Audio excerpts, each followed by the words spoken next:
Chapter 446. Lin Shihao gave up on punishing Bai Mei Wei through legal means, but that didn't mean that he wouldn't pursue her responsibility. She framed Siki and made Siki bear infamy, and he would make her pay for it all.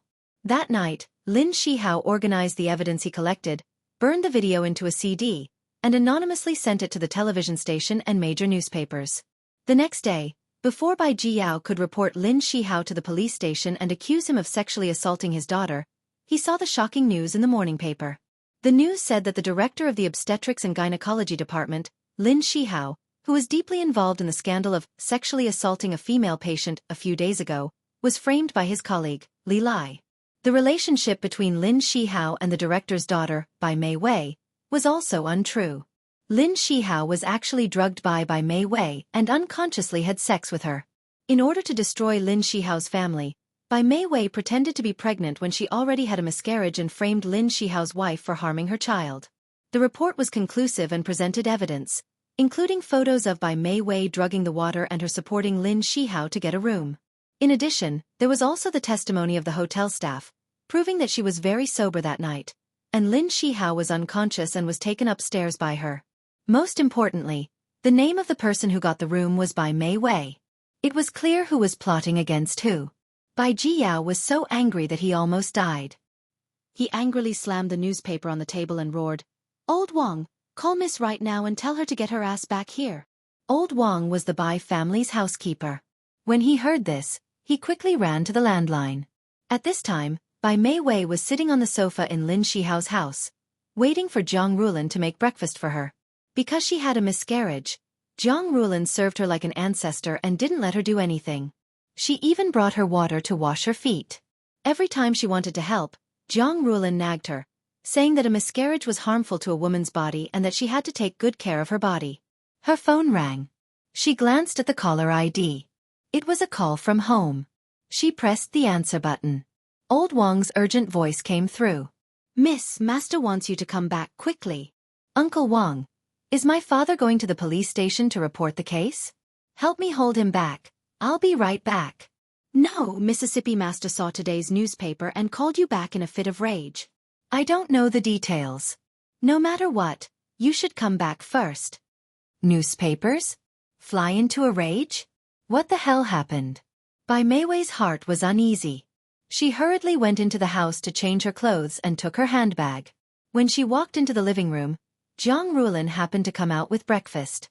"Mei Wei, prepare a delicious breakfast." Bai Mei Wei smiled.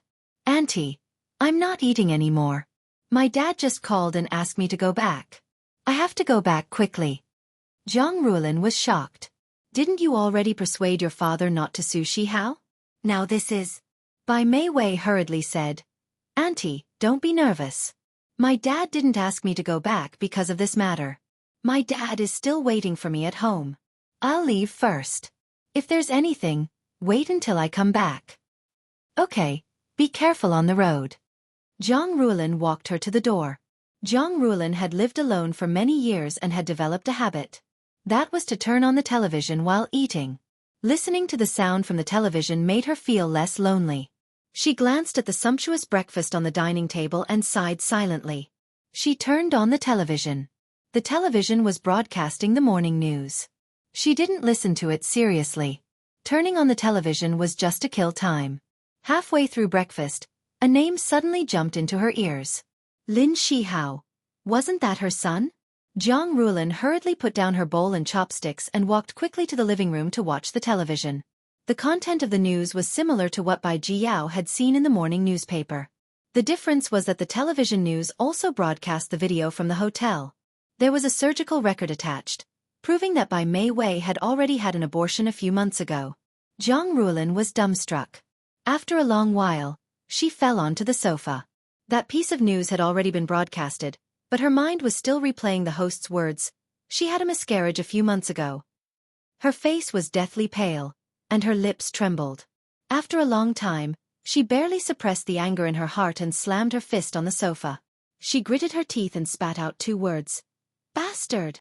After scolding Bai Mei Wei, she fiercely slapped herself. She was simply an idiot.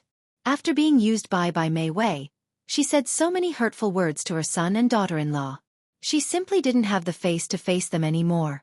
The more Jiang Rulin thought about it, the angrier she became. The more she thought about it, the more hatred she felt. She didn't even eat and angrily rushed to the guest room where Bai Mei Wei was staying. She stuffed all her belongings into her suitcase, dragged the suitcase downstairs, and threw it into the trunk of her car. Then she got into the car and sped away. As soon as Bai Mei Wei entered the house, Bai Jiao's furious voice exploded in the air. "Kneel!" Bai Mei Wei suddenly froze. She looked at her father sitting on the sofa.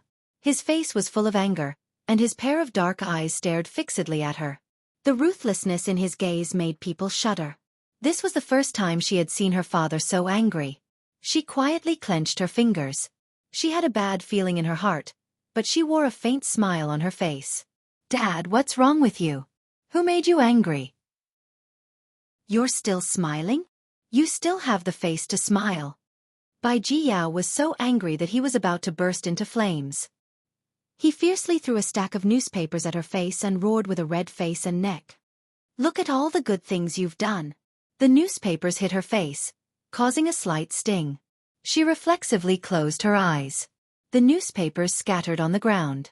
The news about her occupied an entire page. The huge photo of her drugging the cup of water exposed her completely.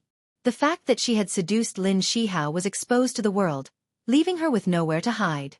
Bai Mei Wei's forced calmness collapsed. She took 2 steps back in despair and stared at the newspapers with tears in her eyes. "Kneel!" Bai Jiao's angry shout was like thunder. She was so shocked that her whole body trembled. Subconsciously, she fell to her knees in front of him.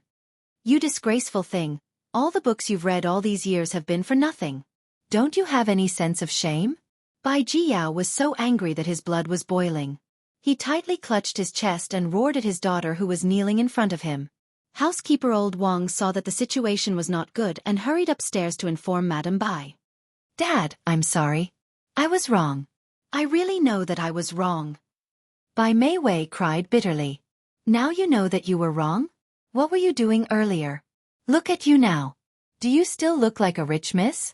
All my years of hard work have been wasted."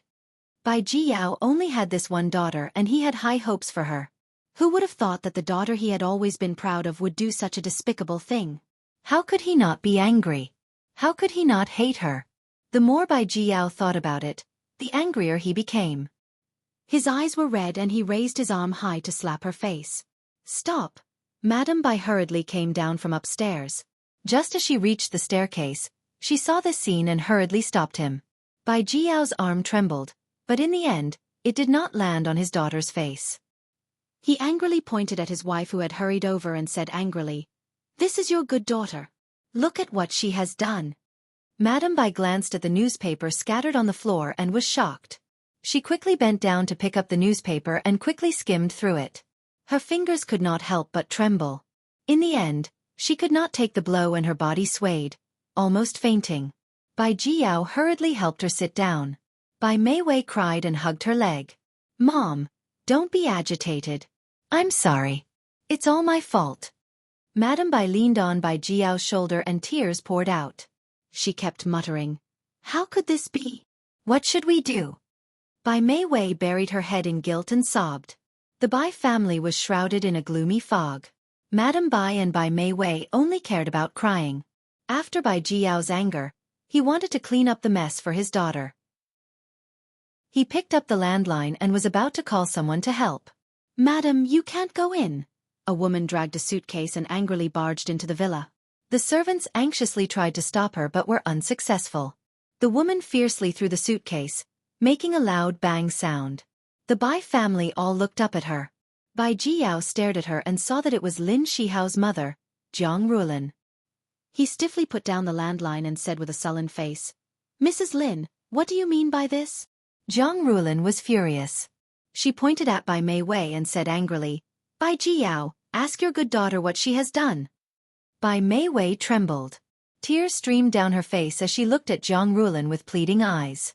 "Auntie, I'm sorry. I lied to you. I did this because I love Senior too much." Before she could finish speaking, Jiang Rulin had already rushed in front of her and slapped her hard on her fair face. She roared angrily, "Love him? I think you're clearly harming him. He has a happy family and an enviable job, but now, you're the one who ruined everything. This slap carried the weight of Jiang Rulin's anger and was extremely lethal. Bai Mei Wei was already kneeling on the ground. After being hit like this, she directly lay on the ground. She covered her cheek and sobbed bitterly. Madame Bai threw herself to her daughter's side and stood in front of her. She said sternly, "That's enough, Jiang Rulin. Don't go too far." "Am I going too far, or is your good daughter going too far? It's precisely because of parents like you who can't tell right from wrong that you raised such a shameless daughter." Jiang Rulin pointed at Bai Jiyao and his wife's noses and scolded them, venting all her anger on them. Bai Jiyao's face alternated between red and white. His fingers clenched tightly on the sofa's armrest.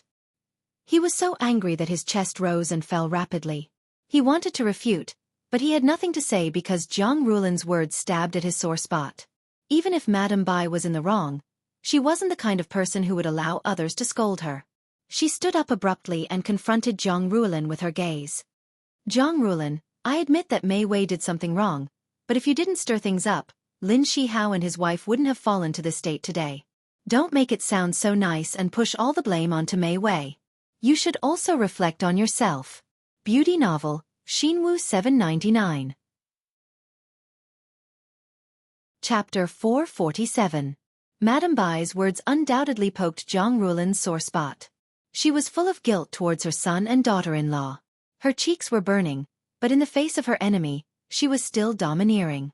She put her hands on her hips and said angrily, "That's our family's business. We don't need you to talk about it.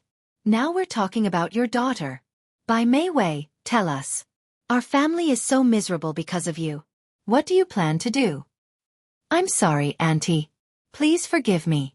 Although Bai Mei Wei was very unwilling, she knew that once the matter was exposed, it would mean that she could no longer be with Lin Shihao. She cried very sadly, really sadly. If an apology is useful, why do we need the police? "I'm telling you I won't let this go." Jiang Rulin thought of Bai Jiyao threatening her son with the police and her heart was filled with anger. Madame Bai's face turned pale and she said anxiously, "What else do you want to do? Mei Wei's reputation is ruined now. She's already very pitiful. She asked for it." Jiang Rulin glanced coldly at Bai Mei Wei who was burying her head in crying. She didn't want to be entangled with them and turned to leave. "Hey, Jiang Rulin, stop right there."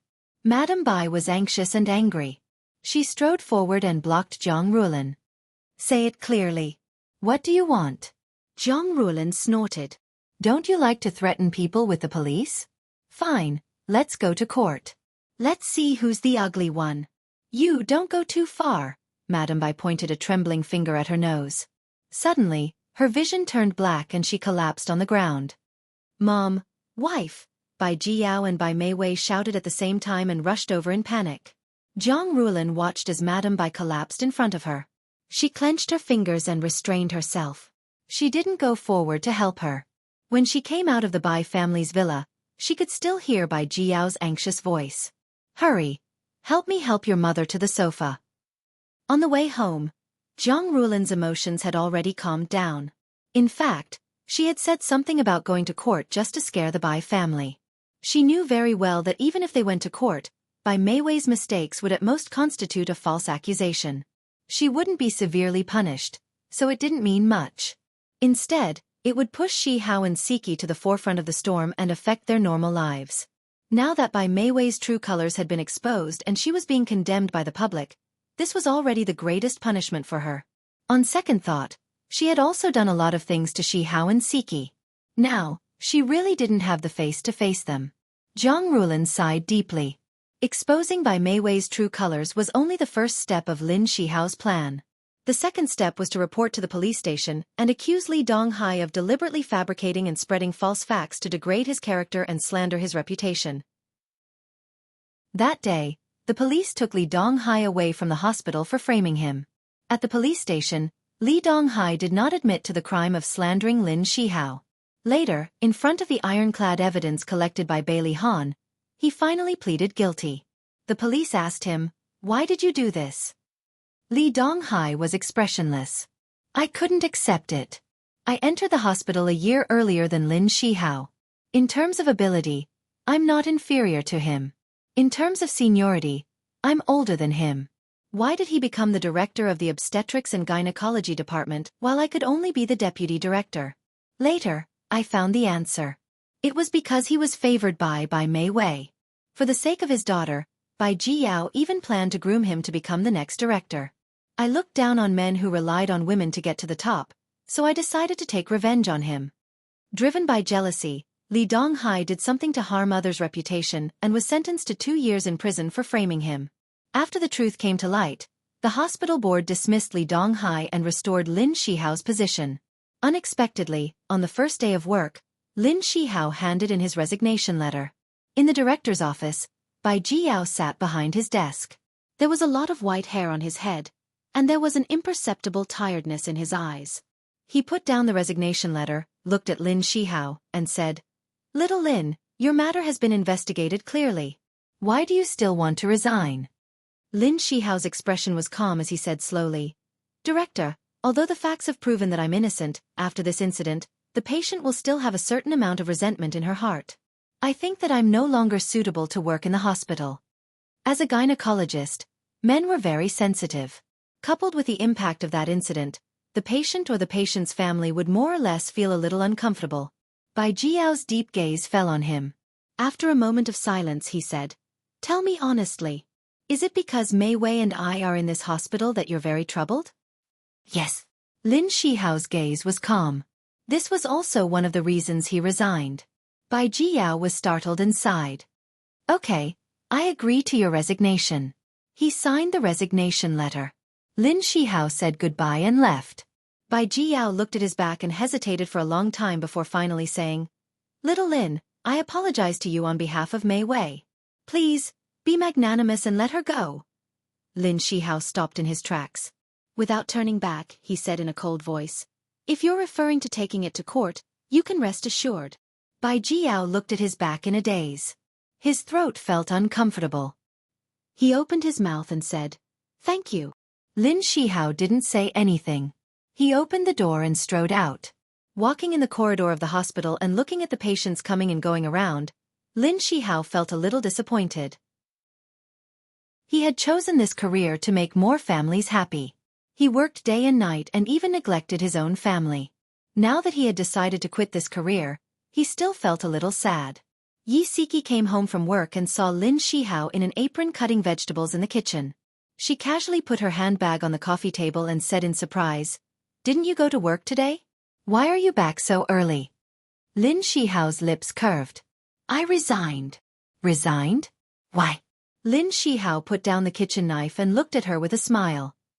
"Firstly, it's too tiring to be a doctor. I don't have enough time for myself. I want to change jobs so that I can take care of you and our child.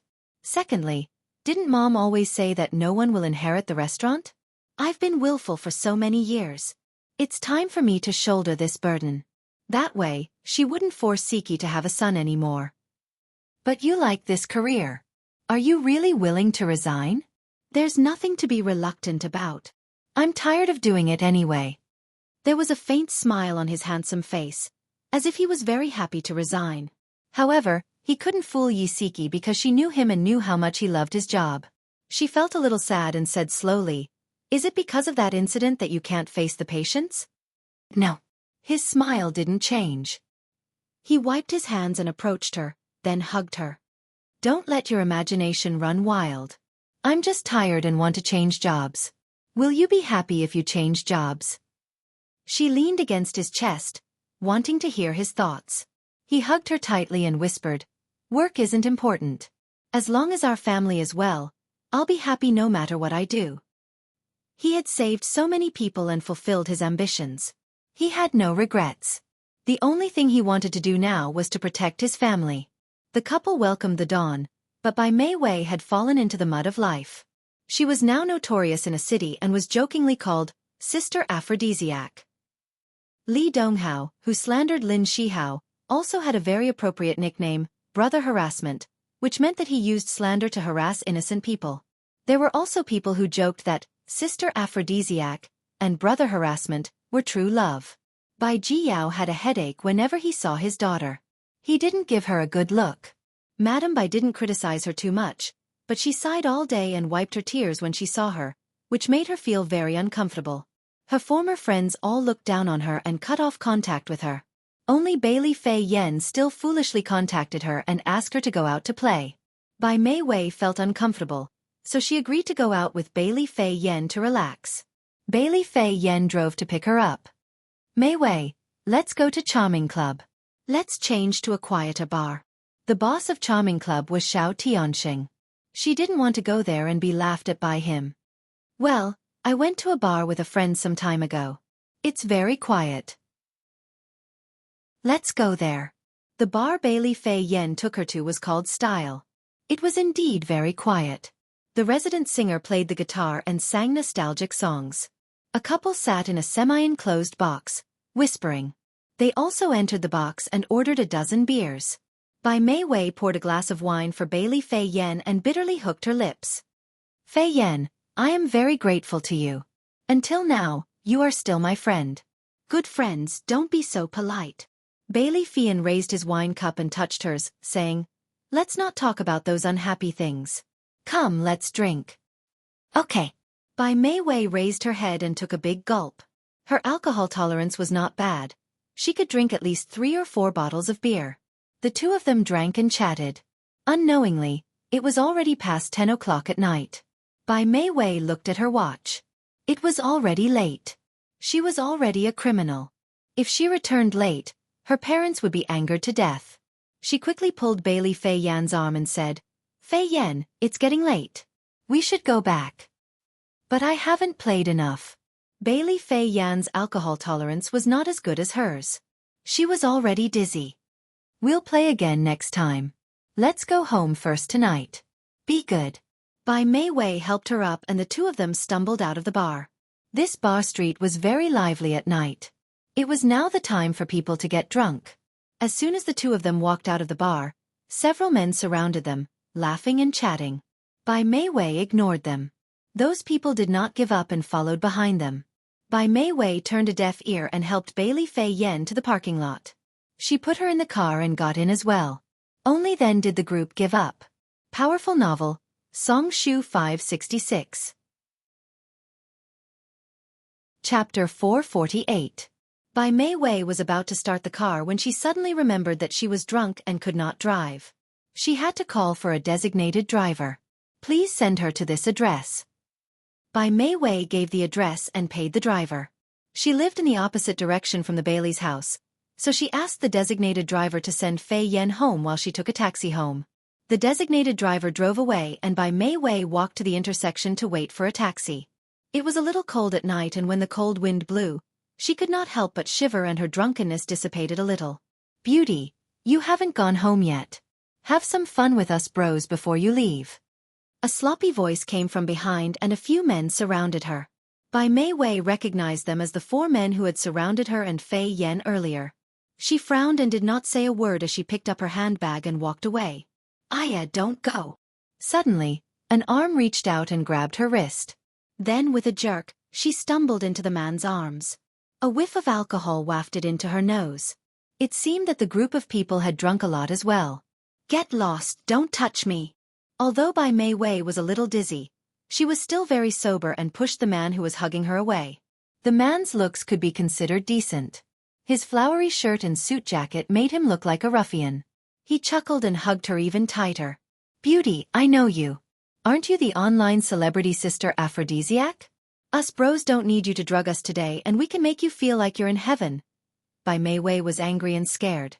She raised her hand and slapped the man across the face, then stomped on his foot.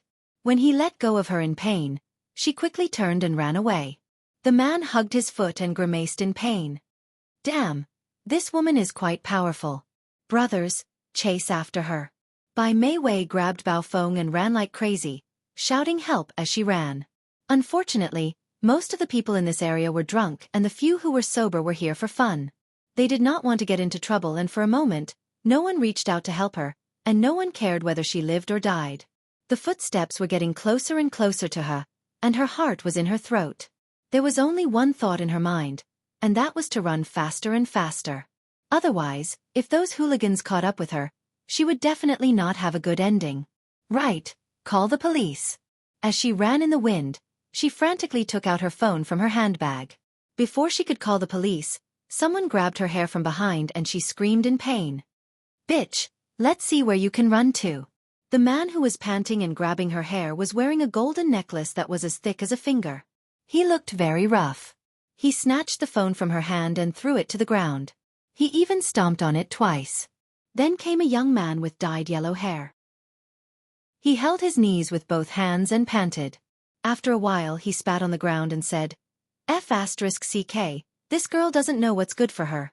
Now that she's in our hands, we have to teach her a lesson. With her hair in the hands of the rough man and her hands tightly grasped by the blonde, Bai Mei Wei had nowhere to run. She begged pitifully, please let me go. I'll give you all the money you want. The blonde said disdainfully, humph, so what if you're rich? We're not short of money. Tion, get her into the car. The four of them scrambled to get her into a black car. Bai Mei Wei cried and struggled in the car. Please let me go. I'll give you anything you want.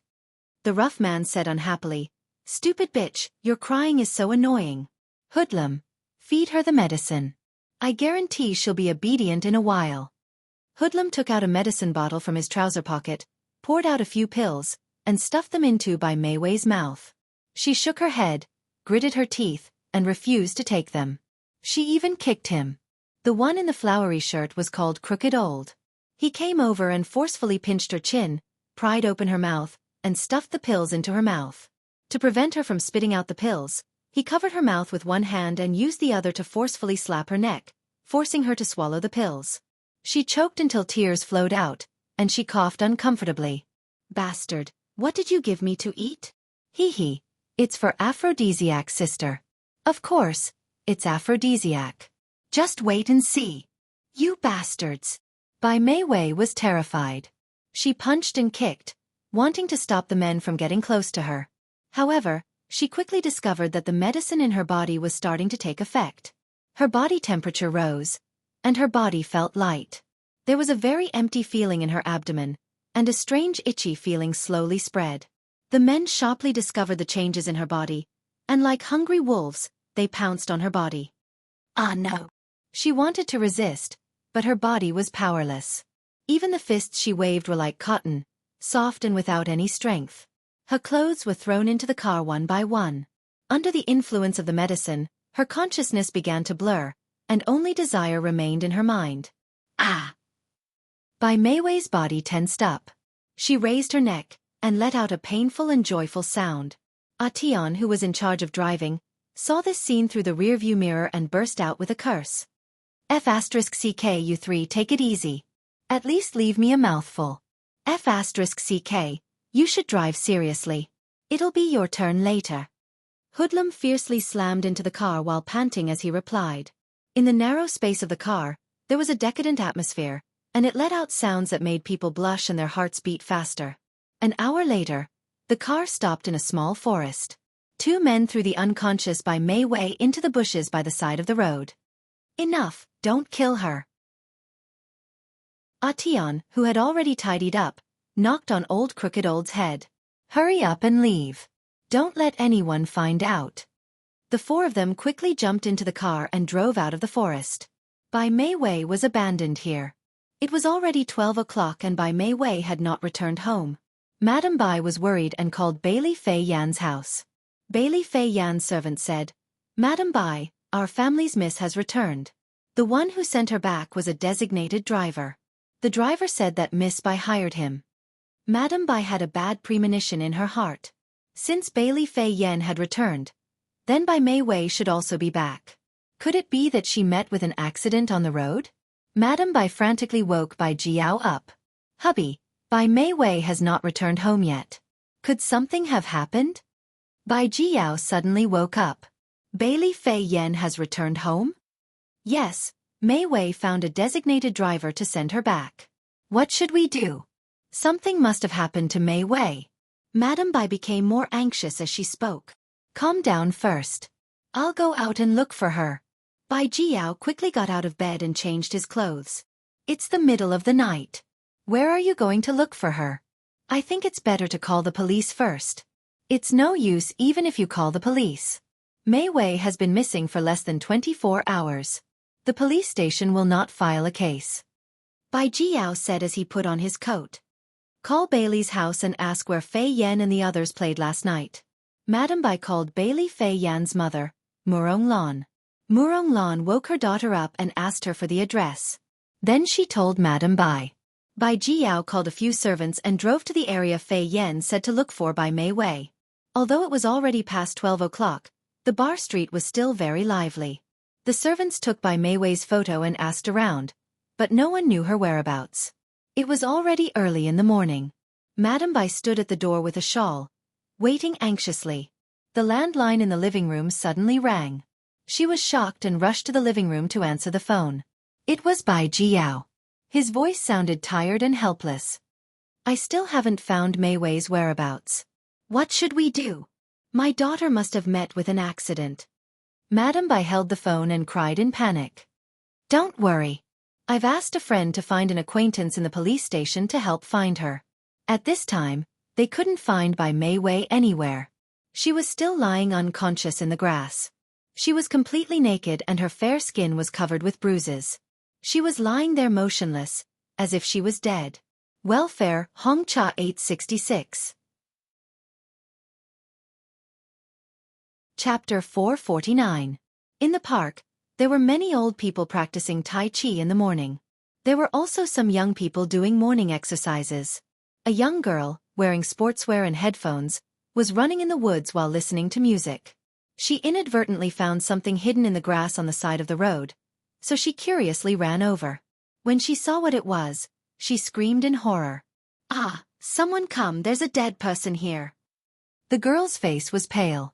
She retreated in horror and stood on the edge of the lawn and shouted. Her scream attracted several old people. The old people carefully went forward and saw a white body lying on the lawn. The black waterfall-like long hair covered the face. The body was full of scars. It must have been ravaged. The old people were shocked and regretful. Some took off their coat and put it on the corpse. Some people took out their mobile phones and called the police. The police quickly arrived. When they were about to carry the corpse into the car, they found that the body was still warm. She's still breathing. She's not dead. Hurry up and carry her to the car. Fortunately, there was a forensic doctor who knew how to use first aid. Bai Jiao was still looking for his missing daughter when he suddenly received a call from a stranger. The other party claimed to be a police officer. He said that his daughter had been found and asked him to go to the hospital immediately. Bai Jiao and his wife rushed to the hospital. Bai Mei Wei was still in a coma. Her body was full of tubes and there were obvious scars on her face. When the doctor told them that Bai Mei Wei had been sexually assaulted and her lower body was bleeding and her genitals were torn, Mrs. Bai immediately fainted. Bai Jiao's face was pale and he almost fell to the ground. In the corridor of the hospital, a policewoman asked Bai Jiao about the situation on the night of the incident. Bai Jiao was in tears. His heart was full of self-blame. It's all my fault. I shouldn't have neglected Mei Wei. She was in a bad mood and went out with her friends to relax. After getting drunk in the bar, she asked a driver to send her friends home. It's all my fault. Bai Lao, don't blame yourself too much. It's not your fault that this happened. The policewoman comforted him and asked, who was the friend who went out with Miss Bai last night? Her name is Bailey Fei Yan. The policewoman asked a few more questions and then said, Bai Lao, don't be sad. We will find the culprit as soon as possible and bring them to justice. Bai Jiao's eyes were filled with sorrow as he reluctantly nodded. Thank you for your hard work. Bai Mei Wei lay in bed for a whole day and still did not wake up. The doctor extracted the body fluids of the rapists from her lower body. After testing, he concluded that there were at least 4 people who had raped her. Bai Jiao could no longer bear the blow and fainted on the spot. When he woke up, it was as if he had suddenly aged 10 years. His old face was covered with frost, and his pair of originally bright eyes no longer had the luster of the past. Due to the vile nature of this case and the fact that the victim was the daughter of the city's prestigious family, Miss, it attracted the attention of the chief of police. He ordered a strict investigation of the case and the criminal to be brought to justice as soon as possible. After being in a coma for more than 40 hours, Bai Mei finally regained consciousness. Madame Bai, who had been keeping watch by her bedside, saw her open her eyes. Tears fell from her eyes as she sobbed. Mei Wei, you're finally awake. It's good that you're awake. It's good that you're awake. Bai Mei Wei acted as if she didn't know her. She stared at her blankly without any reaction. Mei Wei, what's wrong? I'm your mother. Seeing her like this, Madame Bai felt uneasy. She carefully caressed her daughter's face. Mei Wei, does it hurt a lot? Wait a moment. I'll call the doctor over. Bai Mei Wei's eyes were blank as she stared at her blankly. Madame Bai felt that something was wrong and quickly called the doctor. The doctor was a man. When he reached out to examine Bai Mei Wei suddenly trembled all over. She hugged her head with both hands and screamed. Her screams were filled with fear. Madame Bai's heart ached so much that she almost stopped breathing. She threw herself on her and hugged her tightly. Mei Wei, don't be afraid. Mother is here. No one can hurt you again. Ah! Bai Mei Wei shook her head violently and screamed crazily. Her feet fiercely kicked the blanket. Madame Bai's tears fell. She hugged her daughter tightly and endured the immense heartache as she comforted her over and over again. But Bai Mei Wei's emotions were too agitated. Madame Bai couldn't hold her down at all. The doctor could only inject her with a tranquilizer to prevent her from hurting herself. Bai Mei Wei fell into a deep sleep. Her eyebrows were tightly knitted, and her face was filled with pain. Madame Bai stood by the bed, her right hand covering her mouth as she cried bitterly. After a series of examinations, the doctor made a diagnosis. Bai Mei Wei had suffered such a huge blow that she had lost her mind. Bai Jiyao had cured many illnesses and saved many people in his life. The only thing he couldn't heal was the wound in his daughter's heart. He was hesitant and in pain. He couldn't wait to tear those bastards who had humiliated his daughter into pieces. A week later, the 4 men who had gang-raped Bai Mei Wei were arrested. They were all small leaders of some underworld gang.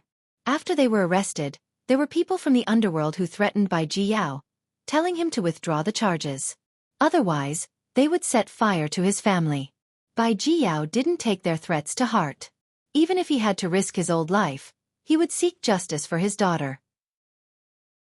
During the investigation of the case, the police found that the 4 men had also gang-raped other women. They were also involved in kidnapping, robbery, and other criminal cases. In the end, the court sentenced them to prison for 10 to 15 years. Even if the 4 men were punished by the law, it still couldn't heal the damage Bai Mei Wei had suffered. Although she had been discharged from the hospital, her mental state was still very bad. In the past, she was cheerful and lively. Now, she had become taciturn and didn't want to see people. She often sat in front of the window in a daze. She wasn't interested in the people and things around her. She was paranoid all day long, always feeling that someone wanted to harm her. Bai Jiyao suggested that she be sent to a mental hospital to receive systematic treatment, but Madame Bai firmly refused. Mei Wei isn't crazy. You can't send her there. She's only temporarily mentally ill. She'll get better. I've already asked a friend to contact a very good psychiatrist. He will help Mei Wei recover. Bai Jiyao sighed. Just when he was about to persuade her, he suddenly heard a loud bang, followed by a servant's horrified cry. Not good. Miss jumped off the building. Bai Jiao's face was ashen as he ran out.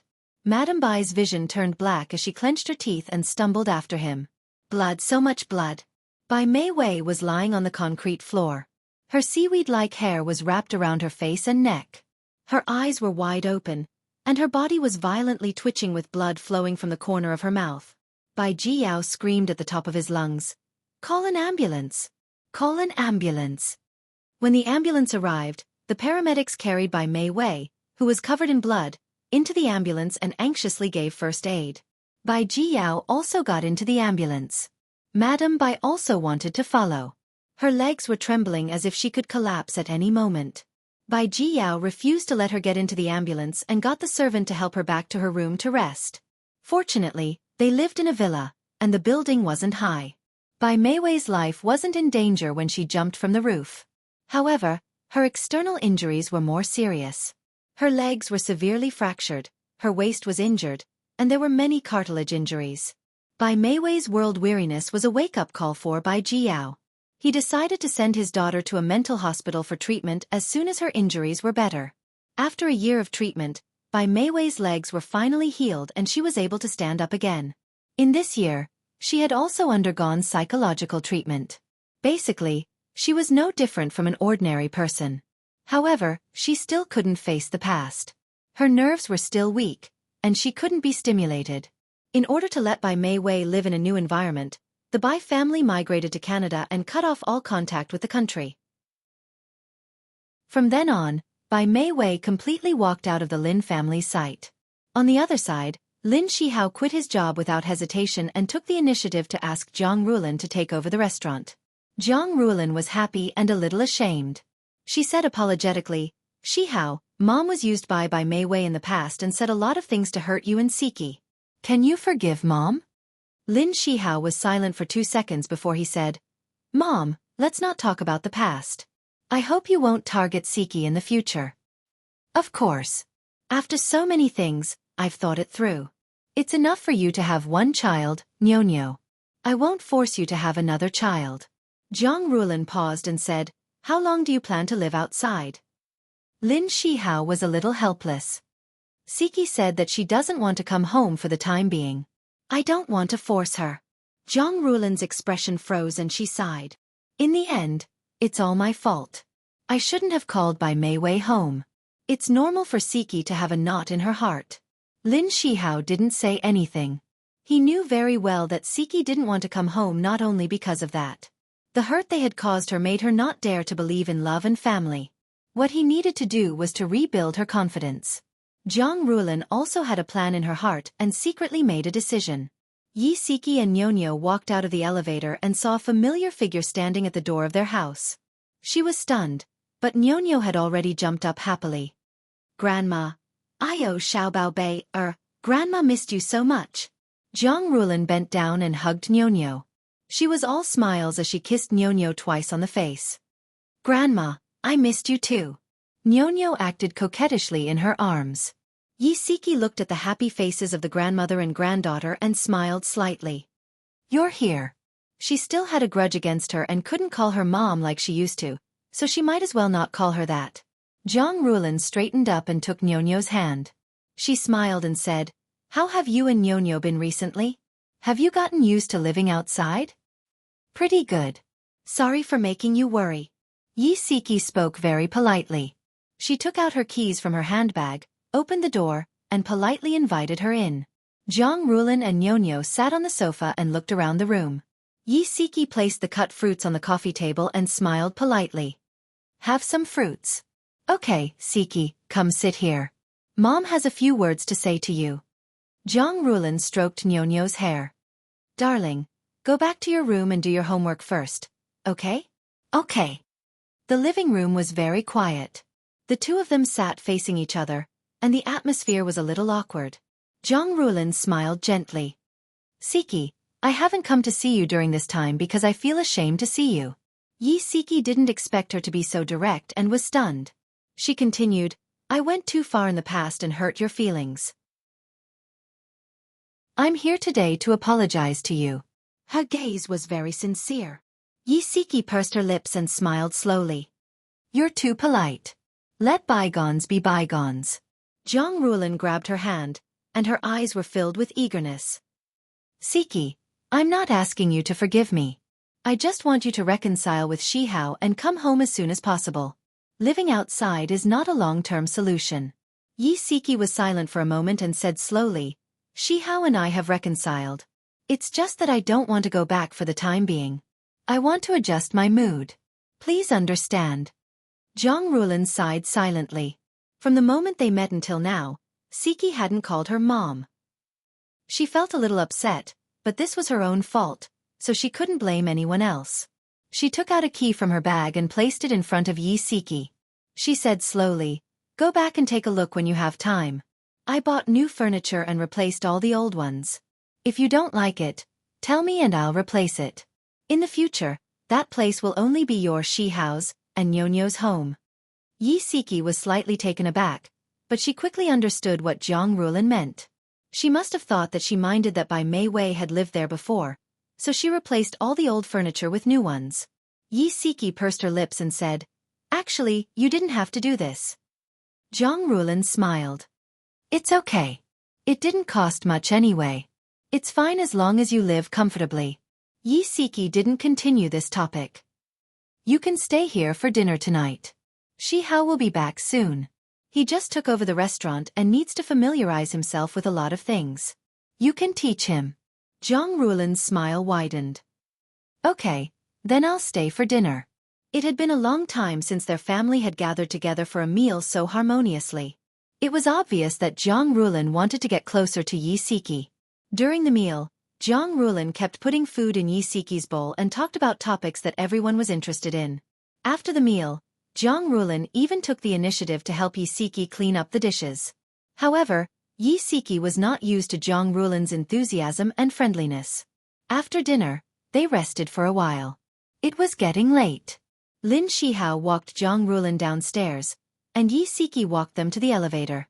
Although he still didn't call her mom, his attitude was more affectionate. Only the mother and son were in the elevator. Zhang Rulin glanced at Lin Shihao and said, "Shihao, are you still staying upstairs tonight?" Lin Shihao gave an indifferent "You can't just do things step by step. Go and speed things up. Get my daughter-in-law back soon." Zhang Rulin patted him on the arm. At Xinwu 799. Chapter 450. You can't just do things step by step like this. Hurry up and bring my daughter-in-law back as soon as possible. Zhang Rulin patted his arm. Lin Shihao's eyes flickered slightly. Zhang Rulin smiled meaningfully. Just then, the elevator doors opened. She walked out of the elevator and pressed the button to close the doors without waiting for him to come out. "Go up and hurry up." Standing in the empty elevator, Lin Shihao couldn't help but laugh as he watched the floors continue to rise. He raised the corners of his lips. It was time to hurry up. Otherwise, who knew how long that little woman would continue to hide? Since he kept staying at Yi Siki's house, she simply gave him a key. After he went upstairs, he used the key to open the door. The living room was empty. His daughter should have returned to her room. The sound of running water came from the bathroom. He opened the bathroom door and saw Yi Siki standing by the sink. She was scrubbing Nyo-Nyo's undergarments with her hands. The washing machine beside her was making a buzzing sound. Lin Shihao understood her habits. She washed their family of three's undergarments by hand. She said that it was healthier and more hygienic.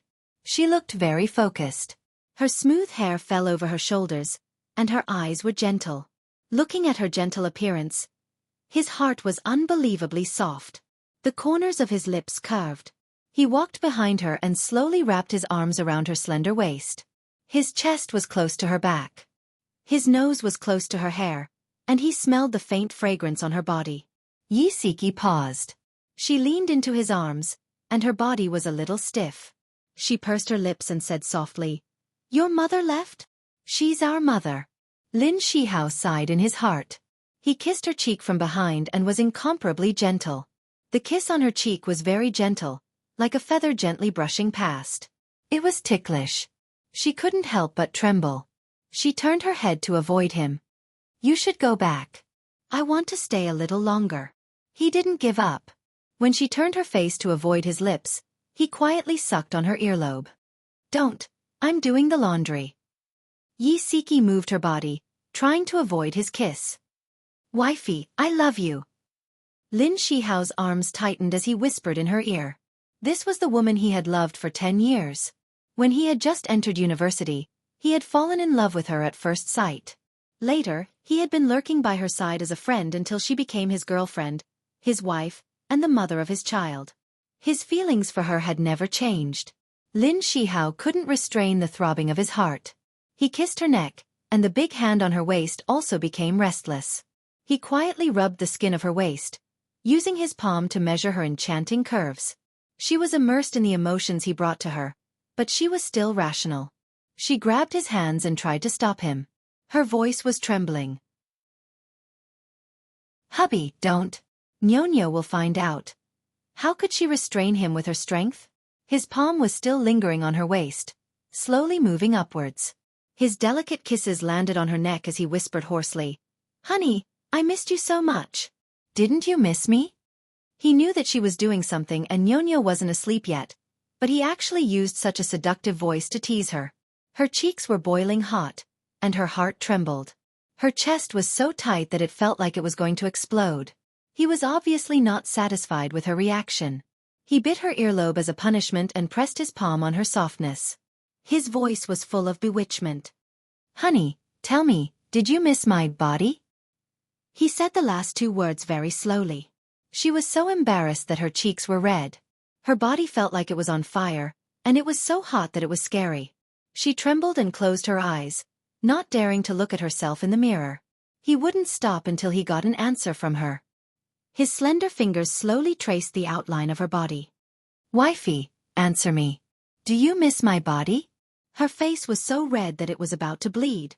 She bit her lip and whispered, Don't say any more. He guided her unscrupulously, his deep black eyes filled with lust.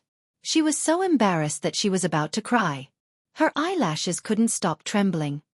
Don't move. He looked up at her in the mirror and coaxed gently. Honey, open your eyes and look at yourself. You're so beautiful right now. She shook her head. No. He exerted a little force, and a numb feeling spread from his palm to her entire body.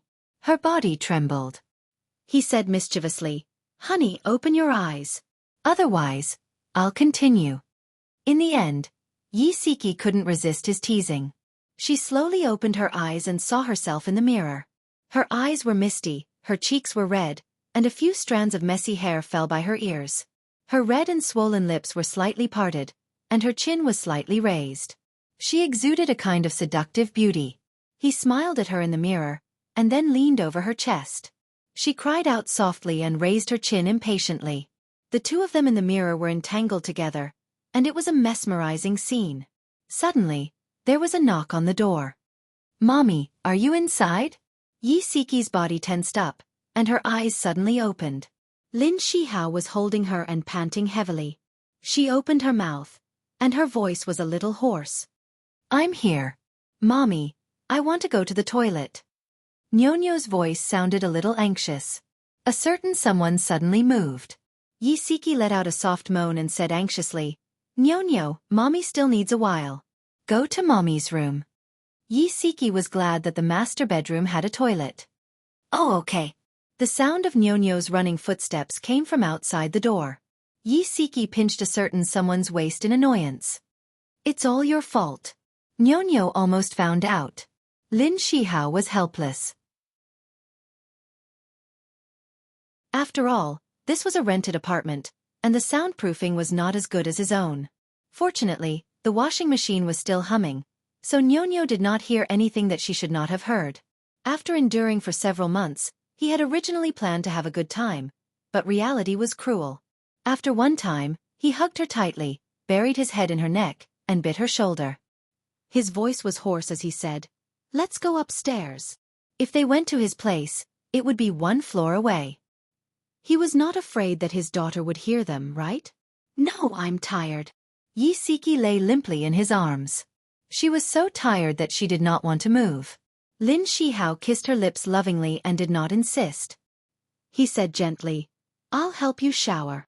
A certain someone's hand was still rubbing her waist restlessly. She glared at him and warned him, Don't touch me. Her eyes were like limpid autumn water, with a hint of seduction. She was not intimidating at all. Instead, she seemed to be acting coquettishly. His heart swayed, and he hugged her even tighter. If I don't touch you, how can I help you shower? He deliberately misinterpreted her meaning. I don't want you to help me. Let's shower separately. Although she was very tired and her body was sore, if she asked him to help, he would definitely do it again. However, she underestimated a certain someone's shamelessness. He did not take her words seriously at all. He directly stripped her naked and helped her shower. Fortunately, he had good self-control and did not ignite his passion again. When they came out of the shower, Nyonyo was already asleep. Lin Shihao held Siki's waist and retreated out of the room. He gently closed the door and stared at her face with a burning gaze. Siki had a bad feeling in her heart.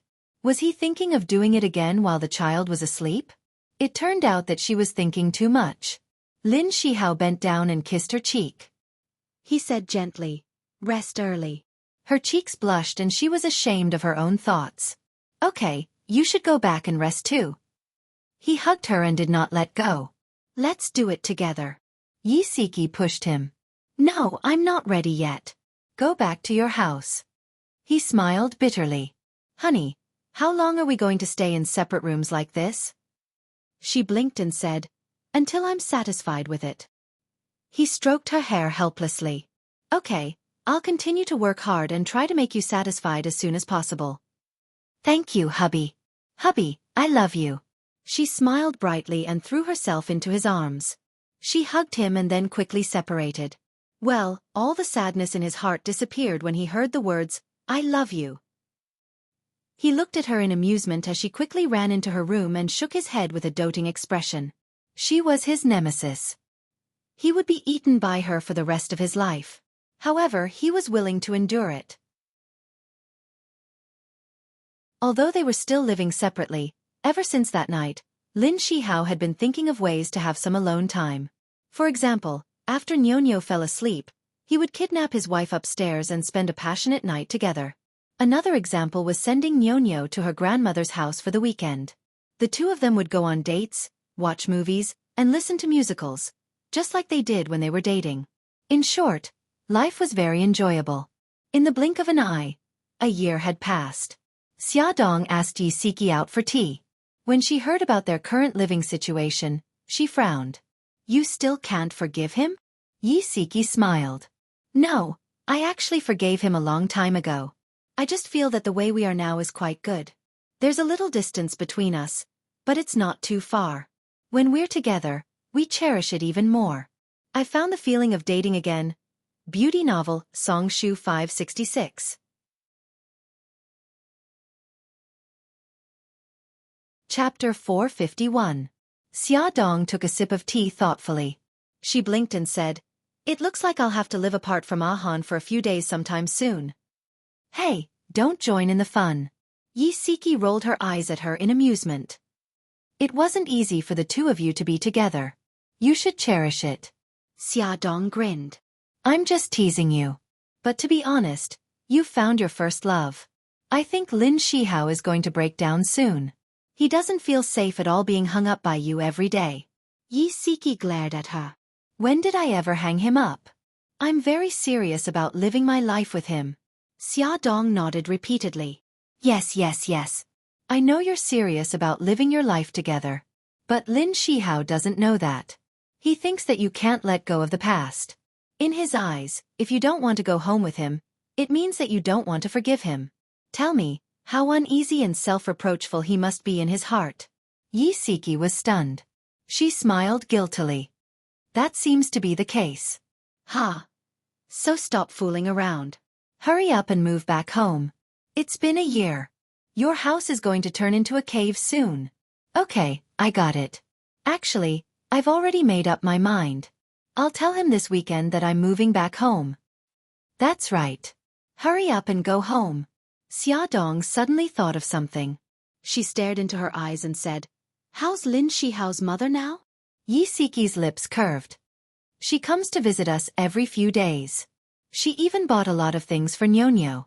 She hasn't mentioned having a child again. It looks like the old lady has really changed. You don't have to work so hard anymore. Yeah. She even asked the hourly workers to clean our old house regularly. She said that if we keep it clean, we can move back in whenever we want. Over the past year, Jiang Rulin had indeed changed a lot. Yi Siki gradually believed that Jiang Rulin was truly willing to accept her as her daughter-in-law and no longer cared about her grandson. After parting ways with Xia Dong, Yi Siki walked to the parking lot. Her ears echoed with Xia Dong's words, and she suddenly felt a little guilty.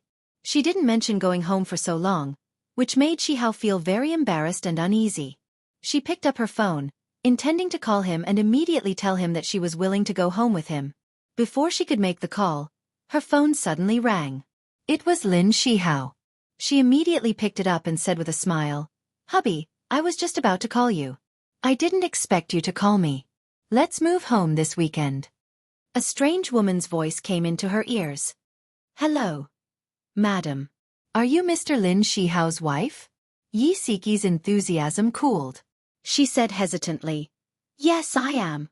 May I know who you are? I'm a nurse from Central Hospital. Mrs. Lin, your husband was in a car accident. He's staying in room 813. Nurse Miss said something else, but Yisiki didn't hear a single word. Her entire mind was filled with the words, your husband was in a car accident. Her heart almost stopped. Her face was pale, and her fingers trembled as she opened the car door. She stumbled into the driver's seat, but because she was trembling too much, she couldn't start the car. She hurriedly abandoned the car and ran to the side of the road to hail a taxi. In the car, Yisiki kept urging the driver to drive faster. When the car stopped at the entrance of the hospital, she jerked open the door, jumped out of the car, and ran into the hospital as fast as she could. When she ran to the elevator, both elevators had just gone up. She couldn't wait for the elevator to come down and rushed directly to the stairwell. She climbed 7 floors without stopping. When she reached the 8th floor, she was so tired that she was panting. She pressed tightly on her violently beating heart and anxiously looked for room 813 in the corridor. 2 nurses came up to her. One of them said, the patient who was sent here in a car accident is really pitiful. He broke 4 ribs, his face was smashed, and his head was cracked. When the patient's family members arrive, they probably won't recognize him. Oh my God, he's so pitiful. His head was cracked, but he's still alive? Not at all. His heart stopped in the middle of the operation. They were planning to send him to the morgue. Sigh, there are so many people who get into car accidents these days. Our hospital has to take in a lot of such patients every day. Yeah, now I don't even dare to take the driver's license test anymore. The 2 nurses chatted as if there was no one else around, and they brushed past Yisiki. Yisiki's body swayed and she almost fell. She firmly held on to the wall and kept telling herself that it wasn't Shi Hao. They weren't talking about Shi Hao. She clutched her chest and continued to look for the ward. Finally, she saw room 813 at the end of the corridor. She ran over excitedly. 2 medical staff pushed a stretcher out of the ward. There was a body lying on the bed, covered with a white cloth. One of the medical staff said, the patient's family members haven't arrived yet. If we move the patient to the morgue now, we don't know if it will cause any trouble. What can we do? We can't cause panic among the other patients. Yisiki almost stopped breathing. She stared at the body on the stretcher and asked in a trembling voice, did he get into a car accident? Yes. Are you the patient's family? It was really Shi Hao. Yisiki felt as if she had been struck by lightning. She almost stopped breathing. The blood on her face suddenly drained. She threw herself on the body, hugged it, and wailed. Honey, how can you leave me alone? Honey, come back. Come home with me. Honey. Madam, don't be sad. A medical staff came forward, intending to help her up. She hugged the body tightly and refused to let go. She cried bitterly and heartbroken. Lin Shihao, you promised me that you would accompany me to grow old. How can you lie to me? How can you leave me alone? Lin Shihao, don't go. Come back. I love you. If you leave, how am I going to live on my own? Her tears were like a fountain, wetting her face and clothes, as well as the white cloth on the body. She fell into despair and was completely unable to extricate herself. She only knew how to use crying to vent her sadness. The entire corridor was silent, and only her desperate and mournful cries could be heard. Madam, calm down. The 2 medical staff looked at each other, feeling that something was not right. Honey, let's go home together. Yisiki's face was full of tears, and her eyes were empty. She actually picked up the body from the stretcher. It seemed that she was going to carry him home. Wait, madam. You're mistaken. This is not your husband. The 2 medical staff finally understood what was wrong. They quickly went forward to stop Yisiki, holding her arms on both sides. Go away, don't stop me. Yisiki's eyes were filled with only her husband. She was close to a state of madness. She hugged the body and refused to let go, insisting on taking her husband home. Honey. A helpless and pitiful sigh came from the ward. The familiar voice was like a tranquilizer injected into Yisiki's body. She suddenly froze, turned her head in disbelief, and looked at the door with tears in her eyes. A hand opened the door, and a man wearing a hospital gown with gauze wrapped around his head and a cast on his leg came into her sight. She forgot to cry, forgot that she was still holding the body in her arms, and walked in a daze towards the man standing at the door with a faint smile. "Hey, madam, please let go of the body." The medical staff took the opportunity to snatch the body from her hands. At this moment, there was no one in her eyes except for the person standing at the door. Her eyes were filled with tears, and she took heavy steps towards him. She looked at his handsome and familiar face and burst into tears. "Honey!" Lin Shihao's voice was hoarse. He opened his arms and pulled her into his embrace. "You scared me to death. You scared me to death." Yi Siki was like a child. She cried loudly and kept hitting his back. "I'm sorry." He gently stroked her back and kissed her hair. His heart ached because of her cries. When they returned to the ward, the two of them sat on the bed in each other's arms. Yi Siki's emotions were still unstable. She snorted and said unhappily, "Why didn't you come out earlier? You made me cry so loudly just now. It's so embarrassing." Lin Shihao smiled and ruffled her hair. "Honey, I was still in a coma. If I wasn't woken up by your cries, I might have slept a little longer." He was still in a coma. In a daze, he heard her heart-wrenching cries. His heart ached so much that he forced himself to open his eyes. He pulled out the 4-needle from the back of his hand and dragged his injured leg to the door. When he opened the door to the ward, he saw his wife crying bitterly with a corpse in her arms. At that moment, he felt both funny and heartbroken. When Yi Siki heard this, she quickly looked up and checked the injuries on his body. "Are your injuries serious? Does it still hurt?" Lin Shihao held her hand and smiled gently. "It doesn't hurt anymore. It's not that serious. I only have a scratch on my head, and my right leg is slightly fractured. I can be discharged soon." Yi Siki knew that he must be lying to her. If it was only a scratch on his head, how could he have fallen into a coma? Her heart ached as she held his face. "Hubby, don't hide it from me. You have to tell me where you feel unwell." "Yeah, I'm really fine." Lin Shihao looked into her eyes and smiled gently. Shihao, how are you?" Zhang Rulin hurriedly pushed the door open and entered. She looked anxious and sweaty. Yi Siki quickly extricated herself from Lin Shihao's arms and stood up. "Mom, don't worry. Shihao is fine now." Lin Shihao also said, "Mom, I'm fine. I just suffered some minor injuries." "Aya, that's good, that's good. You scared me to death." Zhang Rulin kept patting her chest. After a while she asked, "You've always been careful when driving. How did you get into an accident?" Lin Shihao briefly explained the situation. It turned out that an oncoming car had hit his car. The driver was driving under the influence and was seriously injured. He passed away not long after being sent to the hospital. Come and see. Hongcha 866. Chapter 452. Lin Shihao briefly explained the situation at the time. It turned out that an oncoming car had hit his car. The driver was driving under the influence and was seriously injured. He passed away not long after being sent to the hospital. Yi Siki then realized that the person she was hugging and crying just now was the driver who had caused the accident. While she felt sorry for that person, she couldn't help but feel scared. Her husband had almost left her. The moment she saw the corpse, she really felt like the sky had fallen and the world had ended. She understood that she really loved Lin Shihao and couldn't leave him. If something really happened to him, she would definitely not forgive herself. Everyone had their own ups and downs. She didn't want to waste any more time. She expressed her feelings in front of Zhang Rulin. "Shihao, when you're discharged from the hospital, let's move back home." "Okay." Lin Shihao's deep eyes were full of smiles. The corners of his lips curved as he held her hand tightly.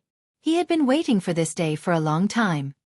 "I'll contact the moving company right away. The house also needs to be cleaned up." Zhang Rulin was even more excited than the two of them.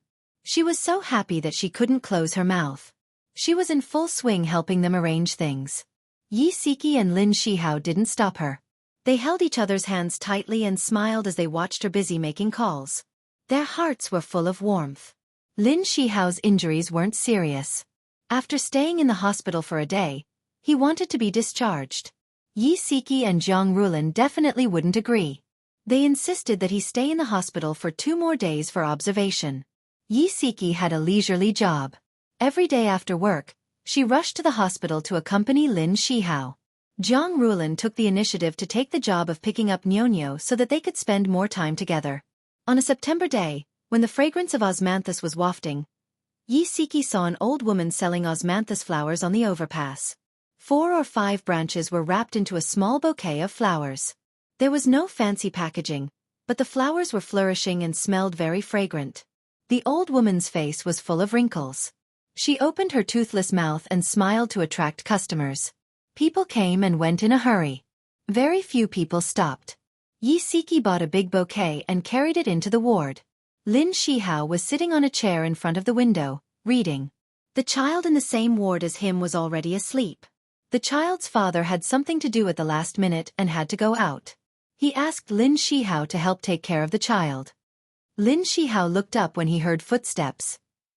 The setting sun shone through the window and gave him a faint golden hue. The corners of his lips curled up and he said in a low voice. Yi Siki smiled and placed the osmanthus flowers on the bedside table. Then, she walked to his side and stroked his leg in plaster with her fingers. She asked softly, "Does your leg still hurt today?" He pulled her to sit beside him and gazed into her eyes with a smile. "Honey, let's go home." "No. You still need to be under observation for a few more days." Lin Shihao was helpless. "I'm fine now. It's really boring to stay in the hospital every day." Yi Siki teased him on purpose. "Why didn't you feel bored in the past?" He smiled bitterly. "I used to be a doctor. Now, I'm a patient. How can I be compared to you?" She hugged his arm and leaned on his shoulder. She laughed softly. "Okay, I know it's been hard on you. Let's go home tomorrow." Her smile had a hint of slyness.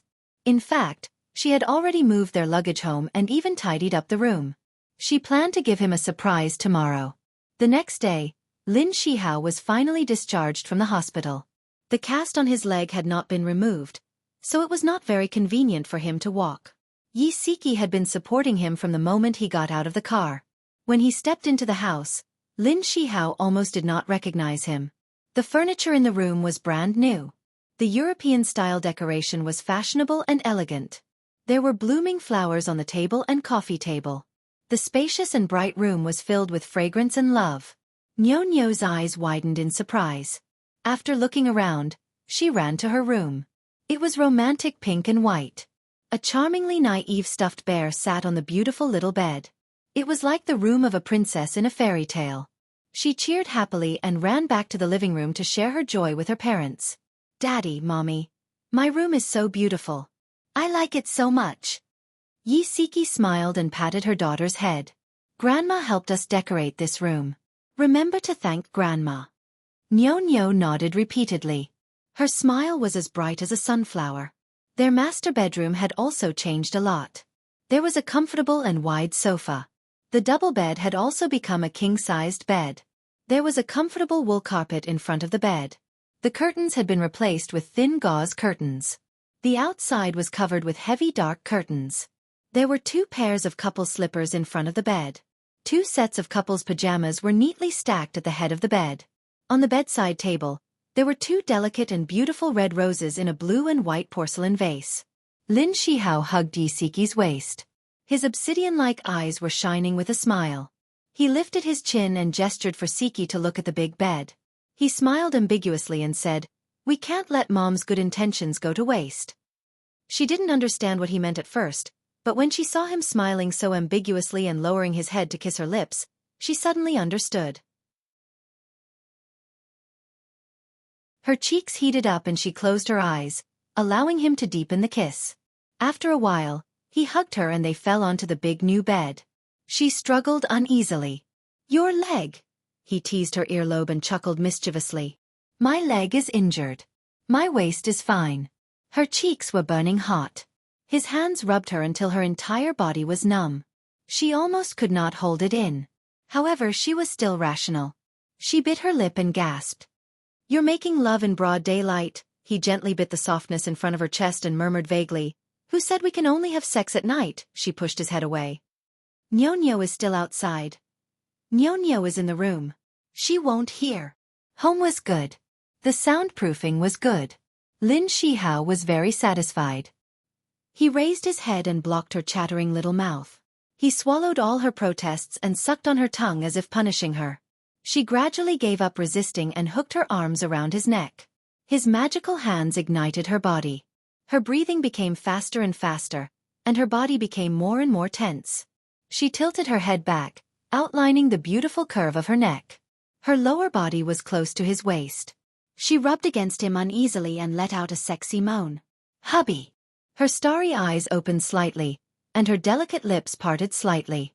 She seemed to be anticipating something, but she was holding back her embarrassment and did not dare to say it. Her passionate and sexy reaction made him even harder. He used his fingers to test her.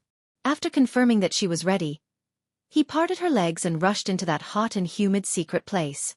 She suddenly let out a soft cry. "Is it very painful?" He restrained his impulse and stopped moving. His voice was hoarse. She shook her head slightly. He lowered his head and kissed her. As he kissed her, he moved his waist. His movements gradually turned from gentle and slow to wild and intense. The room was filled with a charming scene. The roses in the vase seemed to have bloomed even more brilliantly. After a round of lovemaking, the two of them hugged each other and enjoyed the quiet beauty. After the aftertaste, Yi Siki lifted her head to check on his leg. He pulled her back and said with a unique hoarse voice, "Don't worry. My leg is fine." After she sat up, a warm liquid flowed out. She awkwardly tightened the blanket. Thinking that he was sweating all over and must be feeling very uncomfortable, she said, "Hubby, let me help you wipe your body." After he was injured, his legs could not get wet.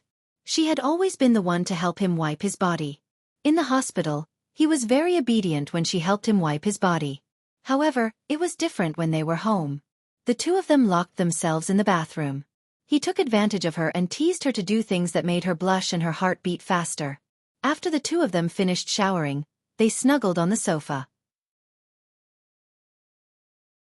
She leaned on his chest as he stroked her short hair. He lowered his eyes and gazed lovingly at her charming eyes. "Wife, have I ever told you that being loved by you is the luckiest thing that has happened to me in my life?" She smiled. "No. Then have I ever told you that being able to marry you is the luckiest thing in my life?" The smile on her face deepened. "No." He suddenly cupped her face and stared at her seriously. He said slowly in a sincere tone that was almost like an oath, "Mrs. Lin, I'm telling you very seriously that being loved by you is the luckiest thing that has ever happened to me in my life. Being able to marry you is the happiest thing that has ever happened to me. I'll love you forever." Her face was full of smiles, and her beautiful eyes were already glowing. She raised her head and gave him a light peck on the lips. Then she hugged his neck and said seriously, "Mr. Lin, I love you too. I love you very much." The sun was warm and the years were silent. They held each other's hands. In this lifetime it would never change. A month later, Lin Shihao's leg recovered. It was just in time for Jiang Rulin's 60th birthday. Lin Shihao and his wife discussed for a while and decided to celebrate her birthday at a 5-star hotel. They invited their relatives and friends to gather and have a lively atmosphere. In addition to relatives and friends, they also invited business partners. Everyone gathered together and laughed happily. It was very lively. As a friend of Nyonyo's godfather, Siki, Xiao Tiansheng was also invited. After greeting the host and playing with Nyonyo for a while, he walked over to Xia Dong's table. When the children saw him, they all greeted him affectionately. He patted the children's little heads and sat down opposite Bailey Han. He sighed and said, "Your big family is so happy. How can a lonely person like me endure it?" Bailey Han raised his eyebrows and said indifferently, "I remember that when we got married, second young master Xiao mocked us for stepping into the grave. Why do you want to step into the grave now?" Xia Dong chuckled. Xiao Tiansheng coughed. "Han. Men should be broad-minded. You're too petty for nagging at me until now when I'm drunk." Bailey Han didn't argue with him. He glanced at him with a faint smile in his deep black eyes. "It must be hard for a playboy like you to want to get married. I won't laugh at you. However, you have to find someone to marry first. Do you have someone in mind? Come and see." Song Shu 566. Chapter 453.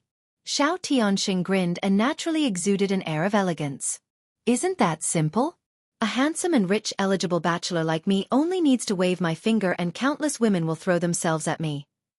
As he smiled, his eyes silently swept past Yi Siki in the crowd. Today, she was wearing a black evening gown with a white fox fur shawl draped over her shoulders. She was extremely beautiful. Xiao Yi placed her hand on her forehead and looked as if she was having a headache. She sighed and said, "Uncle Xiao, the women you wave your finger at are either money-loving or lustful. It's hard to tell if they are sincere or not." Xiao Tianxing's face darkened. Bailey Han nodded in satisfaction. "Look, even my son understands this better than you." Xiao Tianxing gritted his teeth.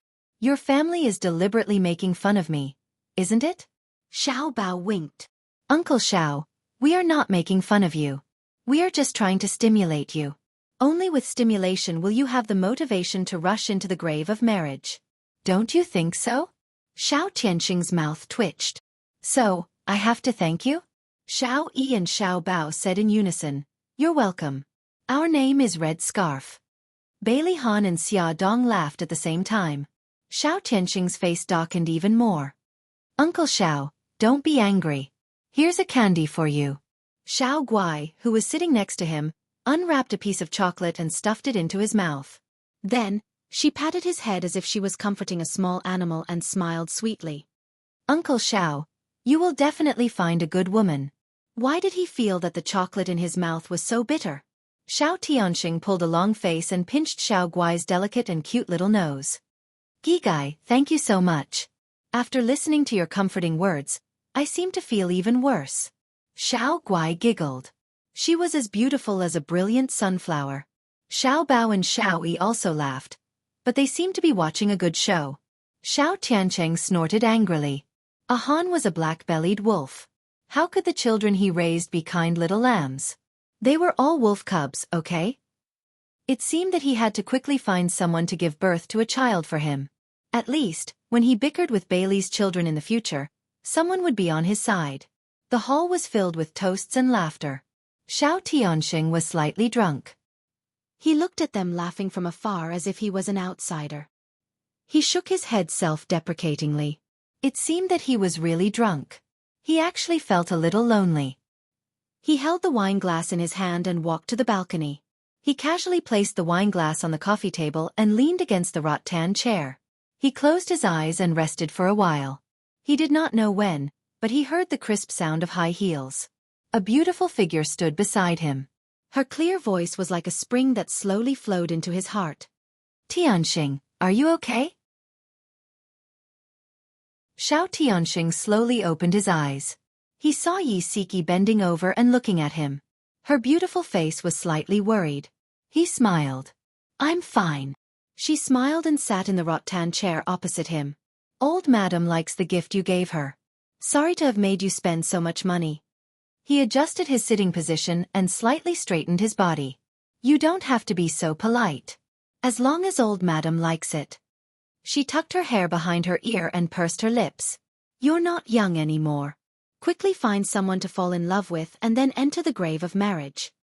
Xiao Tianxing raised his eyebrows. There was a teasing smile in his deep eyes. "Don't tell me my old man asked you to be a lobbyist?" He was Nyonyo's godfather. He once brought Nyonyo to Old Master Xiao's birthday banquet. Old Master Xiao liked the clever Nyonyo very much. Since then, the Xiao family and the Lin family had a friendship. For example, today, although Old Master Xiao could not attend Jiang Rulin's birthday banquet because of health reasons, he asked his youngest son to bring gifts and blessings. Yi Siki smiled. "I really can't hide it from your sharp eyes. Uncle Xiao did talk to me about this matter. He said that the day after tomorrow, he will have dinner with Shanghua Group's CEO and daughter. He repeatedly urged you to attend. Don't forget." Xiao Tianxing was helpless. "What dinner? Isn't it just a blind date in disguise? I heard that the daughter of Shanghua Group is rumored to be an unruly and willful princess. I don't have the time to play around with her. Rumors can't be trusted. Maybe she's a very good girl. Go and have a look. Don't make things difficult for Uncle Xiao." He stared at her. "Yi Siki, aren't you going too far? You know that I haven't let you go yet, But you still colluded with my old man to make me attend this blind date. Yi Siki's expression changed. She quietly clenched her fingers and forced a smile. I'm sorry. I went too far. Her gloomy expression was like a knife cutting into his heart. He sighed silently and said slowly, I've gone overboard. Don't take it to heart. The two of them fell silent at the same time. The atmosphere was a little awkward. After a few minutes, Yi Siki pursed her lips and gazed into his deep eyes. She said softly, Tianxing, I hope you'll be happy. His eyes moved slightly. He met her eager gaze and smiled self-deprecatingly. He once said that whether she loved him or not, whether she accepted him or not, he didn't mind. He only hoped that she could be happy. Now that she was happy, what else was he waiting for? He should let go and stop bothering her. He wanted to be happy and make her feel at ease. He raised his eyebrows and chuckled. Okay, I'll be happy. I'll be happy. This was a promise. When he came out of the hotel, his assistant stopped the car at the entrance and waited for him. He hugged Niu Niu and smiled as he said goodbye to Zhang Rulin and the others. Then he got into the car. After turning a corner, Xiao Tianxing ordered lightly, Stop the car. The pedestrians on the street were hurried. The roadside was filled with flowers and the fragrance of osmanthus wafted through the air. He suddenly felt like walking alone for a while. He got out of the car and ordered his assistant, drive the car back to the company. He had always been free and easy when doing things. His assistant was already used to it and listened to his orders and drove away. Xiao Tianxing put his hands in his trouser pockets and walked casually on the street. It was September and the cool breeze brought with it a fragrant scent. It was very comfortable and even the drunkenness had dissipated. Suddenly, a figure rushed out from the corner. That person was holding a beautiful woman's handbag. He ran forward like the wind and knocked into many people. Bang! Xiao Tianxing was hit hard by someone. Before he could react, the man with the woman's handbag had already brushed past his shoulder and ran far away. As he ran, he looked back with a panicked expression on his face. He looked like a thief who was being chased. Thief! Xiao Tianxing's eyes flashed. If it was in the past, he wouldn't have meddled in other people's business. But today, he was in a bad mood. Meddling in other people's business and making the thief in a bad mood seemed to be a good thing. He chased after him. Thief, don't run. A woman's voice faintly came from behind him. Xiao Tianxing didn't take it to heart. He only focused on chasing the thief in front of him. The thief had been forced to a dead end and was so tired that he was panting. Xiao Tianxing increased his strength and suddenly grabbed the thief's collar. Let's see where you can run to. The thief was a hooligan in his 20s. He cried and begged for mercy. I beg you, let me go. I'll return the bag to you. At this moment, the woman's voice was getting closer.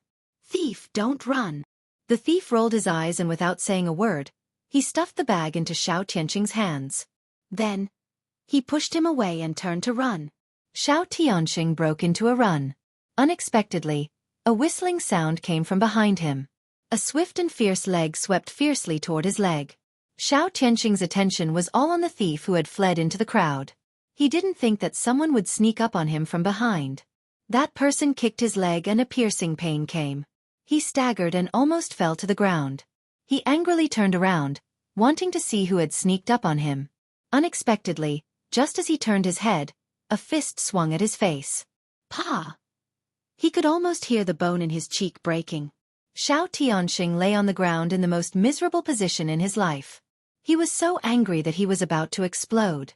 That person didn't think it was enough and stretched out his leg to continue to hit him. He grabbed that person's slender ankle and said angrily, Miss, what are you doing? What am I doing? Of course, I'm teaching you a lesson, you damn thief. The woman whose ankle he was grabbing had a head of beautiful short hair. Her facial features were well defined, and there was a valiant charm between her eyebrows. She frowned and kicked hard, quickly pulling her right foot out of his hand. Her movements were neat and beautiful. Xiao Tianxing was so angry that he was about to vomit blood. His dark eyes were rolling with anger as he stared at her. His tone was extremely cold. Miss, are you blind? I'm a good person who acted courageously for a just cause. That damn thief who should be taught a lesson by you has already run away. Ran Yuyu's expression froze. She carefully looked at the man who had been beaten to the ground by her. He was dressed in a suit and leather shoes.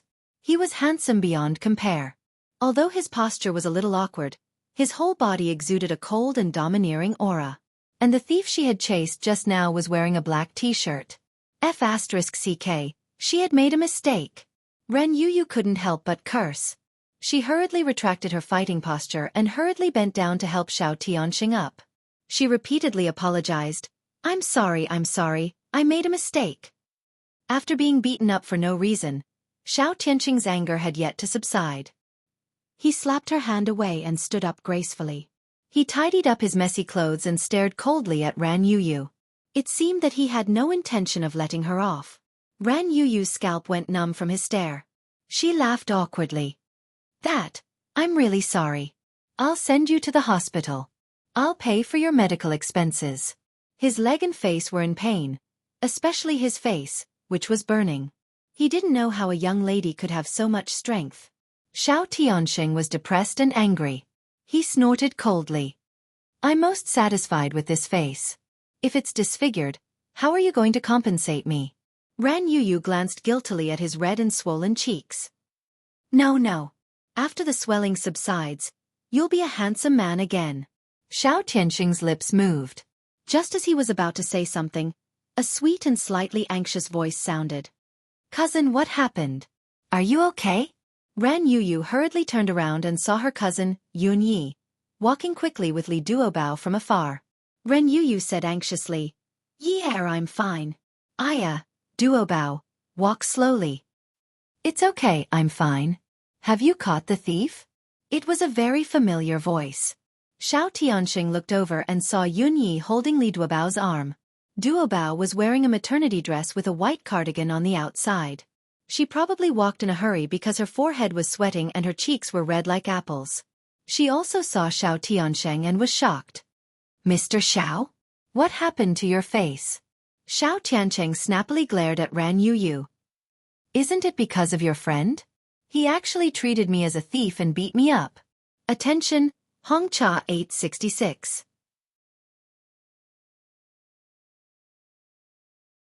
Chapter 454. Li Duobao blinked and finally understood what had happened between the two of them. Ran Yuyu was very surprised. She didn't expect that the unlucky man who had been beaten by her actually knew Duobao. She was extremely embarrassed and laughed dryly. I'm really sorry. When I saw Duobao's bag in your hand, I didn't have time to think and rushed directly. Xiao Tianxing looked at her coldly and snorted. So, it's my fault? Do you have a brain or not? You've been chasing the thief for so long. Haven't you found that I'm completely different from him? Being ridiculed by him like this, Ran Yuyu was also a little angry in her heart. However, after all, it was her fault. She could only swallow her anger, but her words had already revealed her impatience. Mr. Xiao, it's my fault. I've already apologized and offered to send you to the hospital. I'll be responsible for your medical expenses. Please don't be so aggressive anymore, okay? When Xiao Tianxing was about to lose his temper with a black face, Yun Yi hurriedly mediated for Ran Yuyu. Mr. Xiao, I apologize to you on behalf of my cousin. She really didn't mean it. Don't be angry. Li Duobao also helped to persuade him. Xiao Tianxing was not a person who would seek revenge for the smallest grievance. However, it was the first time that he had been beaten by a woman. It was the first time that he had lost face in public, so the anger in his heart could not be eliminated. However, since the two beauties came forward to plead for mercy, he no longer verbally attacked Ran Yuyu. His expression eased a little. For the sake of the two beauties, I won't argue with you. Li Duobao smiled gratefully and wanted to ease the atmosphere. He hurriedly introduced them to each other. Mr. Xiao, this is my best friend, Ran Yuyu. She is the coach of the Taekwondo club. Last year, she won the championship of the national Taekwondo competition. This is Yuyu's cousin and my best friend, Yun Yi. She is the apple of the eye of President Yun of Yun's group. Yuyu, Yi this is Yun's good friend, Xiao Tianxing. He's the CEO of Splendid Century. He's very powerful. Xiao Tianxing nodded to Yun Yi, then narrowed his eyes and stared at Ran Yuyu with a smile that wasn't a smile. So you're a Taekwondo expert. No wonder you're so ruthless. Ren Yuyu laughed dryly. You flatter me. Mr. Xiao is even more impressive. He's talented and has a successful career. The corner of Xiao Tianqing's mouth twitched. This was the first time he had heard such insincere praise. Later on, he understood that Ran Yuyu was not deliberately targeting him, but she was not good at flattery. However, at this moment, he only thought that Ran Yuyu was still dissatisfied. His eyes turned slightly and he smiled faintly. Miss Ran, are you sincerely trying to make up for your mistake? Ran Yuyu patted her chest heroically. Of course, let's go to the hospital immediately. Xiao Tianqing's eyes flashed with a meaningful smile. Since you're sincerely trying to make up for it, then I'll put forward a condition. You'll be my bodyguard for a year, and the grudges between us will be written off. Ran Yuyu thought that she had heard wrongly. She dug her ears. Please say it again. I don't think I heard it clearly. Be my bodyguard for a year, and the grudges between us will be written off. Xiao Tianqing repeated concisely. Ran Yuyu's brows furrowed, and anger appeared on her handsome face. Xiao Tianqing, are you trying to rob a burning house? This is too much. Xiao Tianqing played it down. You hurt me, and I can send you to the police station for intentional assault. But if the Taekwondo dojo finds out that you've wantonly hit people, what do you think they'll do? You're threatening me. Ran Yuyu's fair cheeks suddenly flushed red, and she angrily glared at him. Xiao Tianqing's lips curved slightly. I'm just stating the facts. You can choose not to agree. Ran Yuyu clenched her fists, and her beautiful eyes were surging with anger. Xiao Tianqing, are you a man or not? Why are you so petty? Xiao Tianqing suddenly came close to her. Although his cheeks were red and swollen, it did not affect his handsome face at all.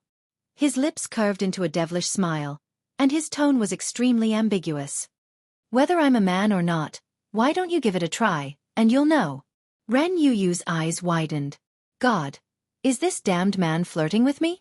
She raised her arm and wanted to slap his handsome face, but unexpectedly, he grabbed her wrist tightly. He stared at her crimson cheeks with a smile that was not a smile. Are you shy? You. Ren Yuyu had never been in a relationship before. The men she usually met were her fellow disciples in the Taekwondo dojo, and she had always addressed them as brothers. When had she ever done such an ambiguous action? She was embarrassed and angry. She bent her right leg and fiercely kicked his abdomen. This time, Xiao Tianqing was prepared and easily avoided her attack.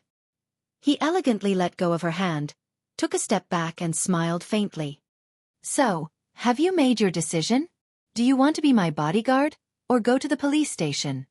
Yun Ye's eyes widened. No way, Xiao Tianqing was actually serious.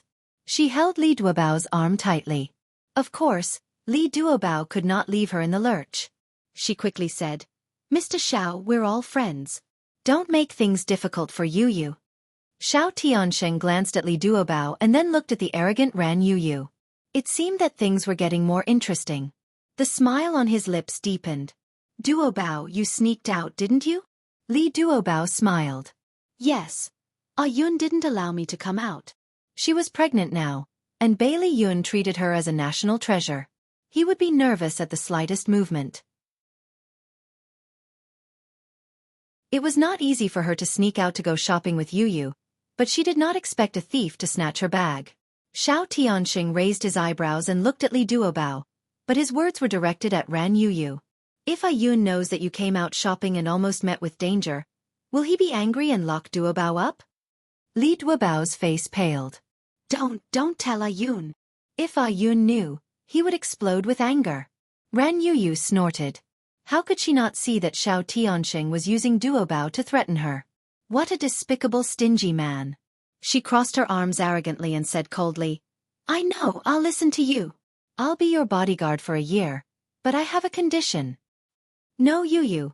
Li Duobao leaned forward anxiously and hugged Ran Yuyu's arm. Ran Yuyu patted the back of her hand comfortingly. Xiao Tianqing smiled. Say it. First, my main job is a Taekwondo coach, so the premise of being your bodyguard is that it won't affect my work. No problem. Second, I want a reward. 20,000 a month. Ran Yuyu was shocked. All right, The reward was quite generous. The unwillingness in her heart dissipated slightly, and she continued, "Third, within this year, you can't sexually harass me anymore." Xiao Tianxing held his chin with his fingers and nodded. Very reasonable. Fourth. For the time being, these are the 3 conditions.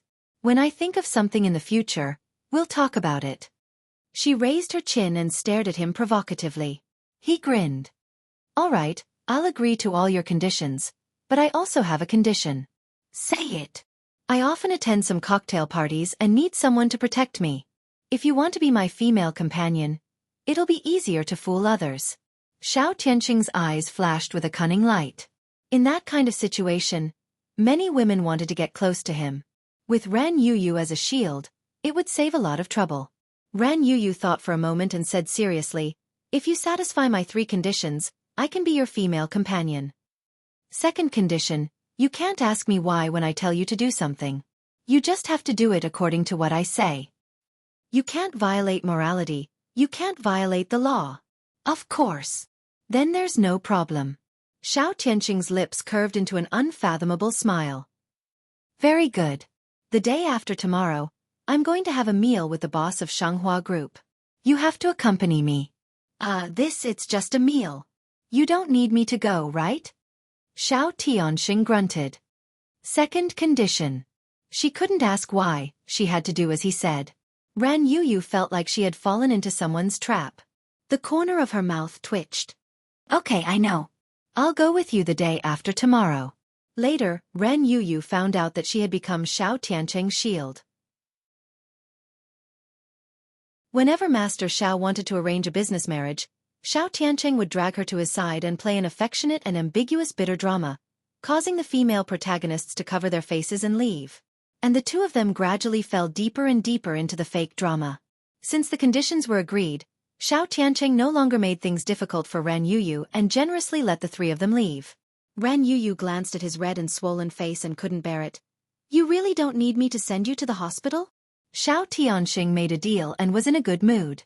He smiled and said, No, I can go by myself. You guys go.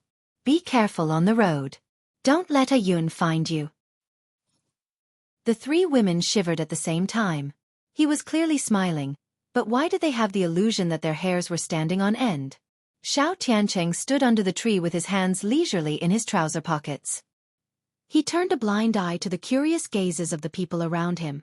He leisurely watched Ran Yuyu and the other 2 beauties go away with a smile in his deep black eyes. This Ran Yuyu was very interesting. Ran Yuyu sneezed and rubbed her nose. She had an inexplicable feeling in her heart. She couldn't help but look back. Xiao Tianxing was still standing under the tree, tall and handsome. She didn't expect that he was also looking at them. Their eyes met and he smiled faintly. She was startled and slowly smiled back. She had searched for him thousands of times in the crowd, but when she suddenly looked back, that person was still in the dim light. Everyone has a destined person in this life. It's just that the time of appearance is different. Everyone has a destined person in this life. It's just that the time of appearance is different. At Hongcha 866.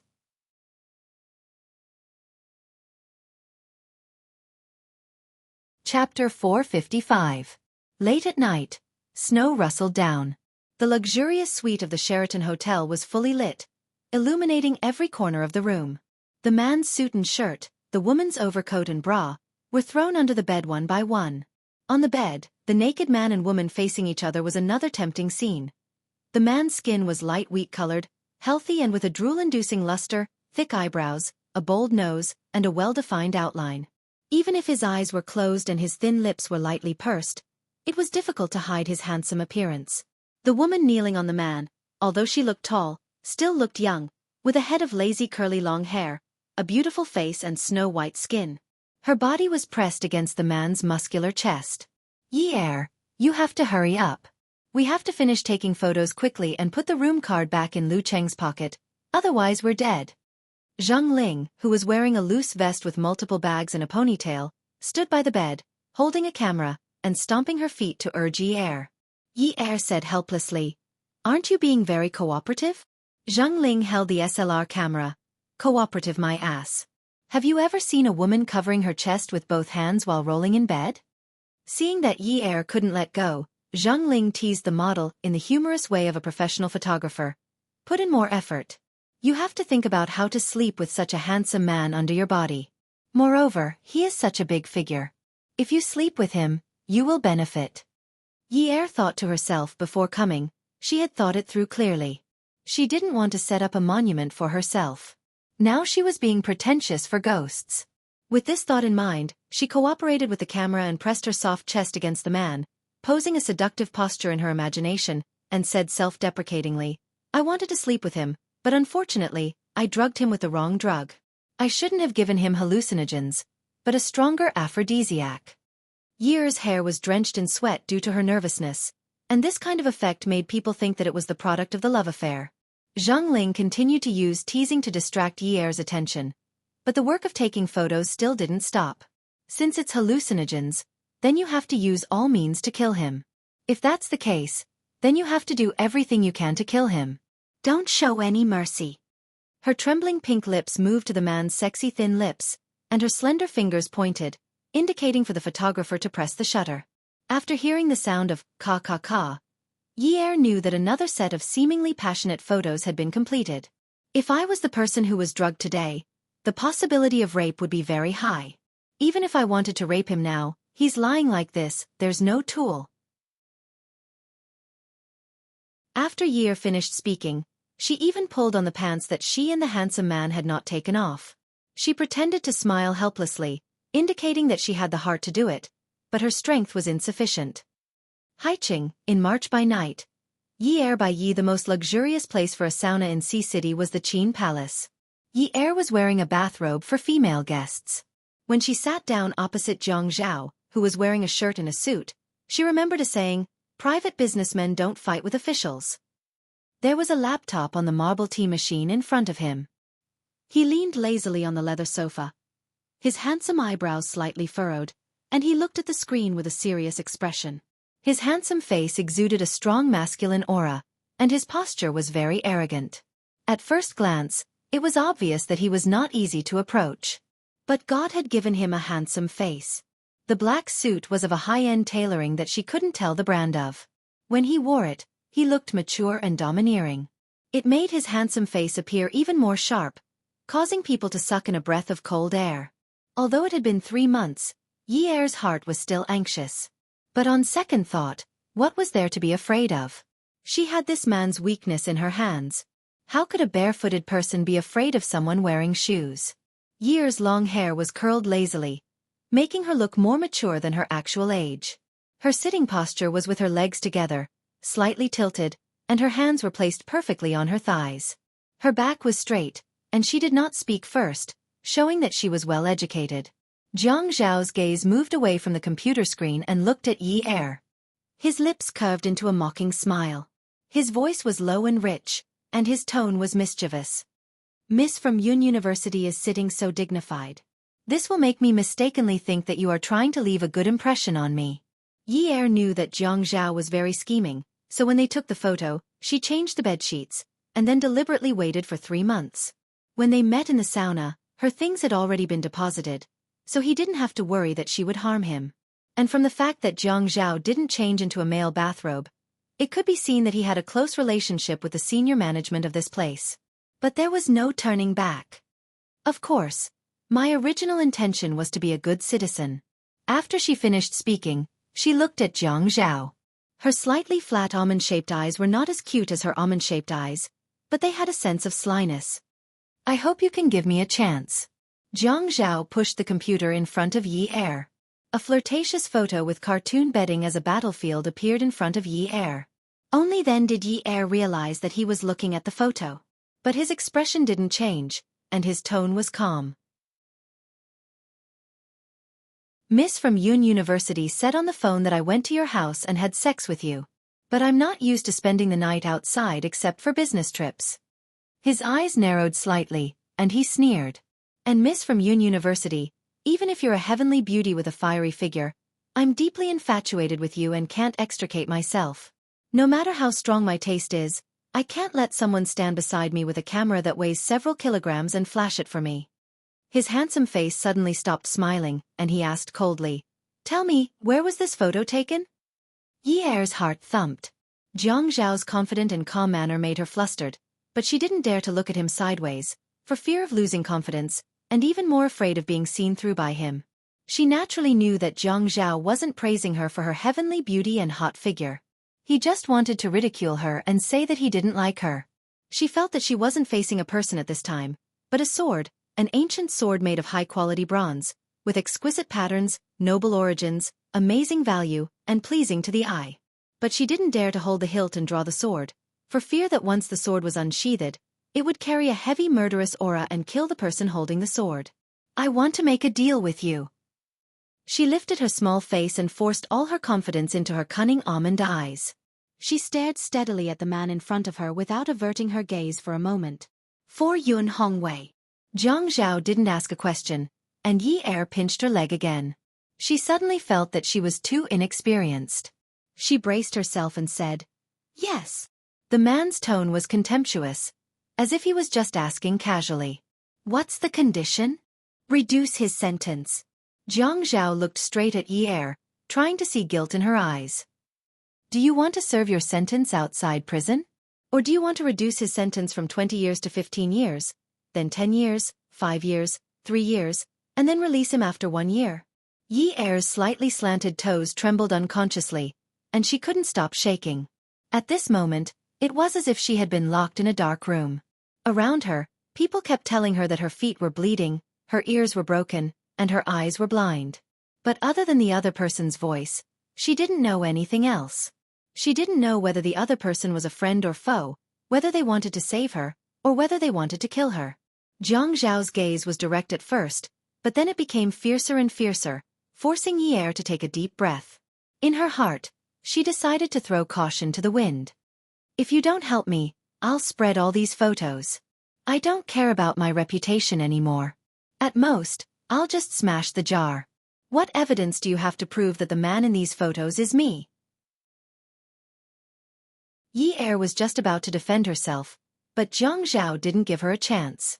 He leaned forward and narrowed his eyes slightly. A dangerous aura pressed down on Yi Er, and his tone became aggressive. "Based on the fact that a man who is always under pressure with his eyes closed has half a mouth similar to mine? Eyelashes? Half a nose? Based on the fact that I have a so-called bad taste, and that I like to have a professional photographer record beside me when I'm with a woman? Yun University's Miss comes from a rich family. Don't you have at least the ability to think logically? What is the contrast of these photos? How good of a light source does the room need to have such an effect? Or is it that Yun University's Miss wants to work with your elven photographer friend to drug someone to achieve the goal of blackmail? After failing to blackmail someone, you want to spread these lewd photos? Yun University's Miss wants to visit someone in prison for a long time. Does she have to use such an extreme method to destroy herself? Looks like your 9-year-old brother can already be independent. Otherwise, how can you be so open-minded? Powerful novel, Hongcha 866.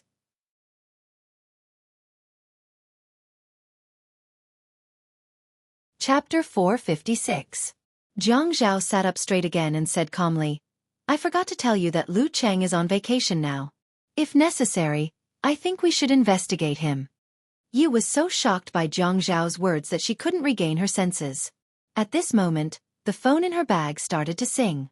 Yi Er took it and saw that it was a call from her good friend, Zhang Ling. She picked it up and heard Zhang Ling say anxiously, "Yi Er, I stepped in *T today. Early in the morning, people from the Industry and Commerce Bureau, the Tax Bureau, the Fire Department, and the Labor Bureau all came. They checked the license, the invoices, the wiring, and the labor contract.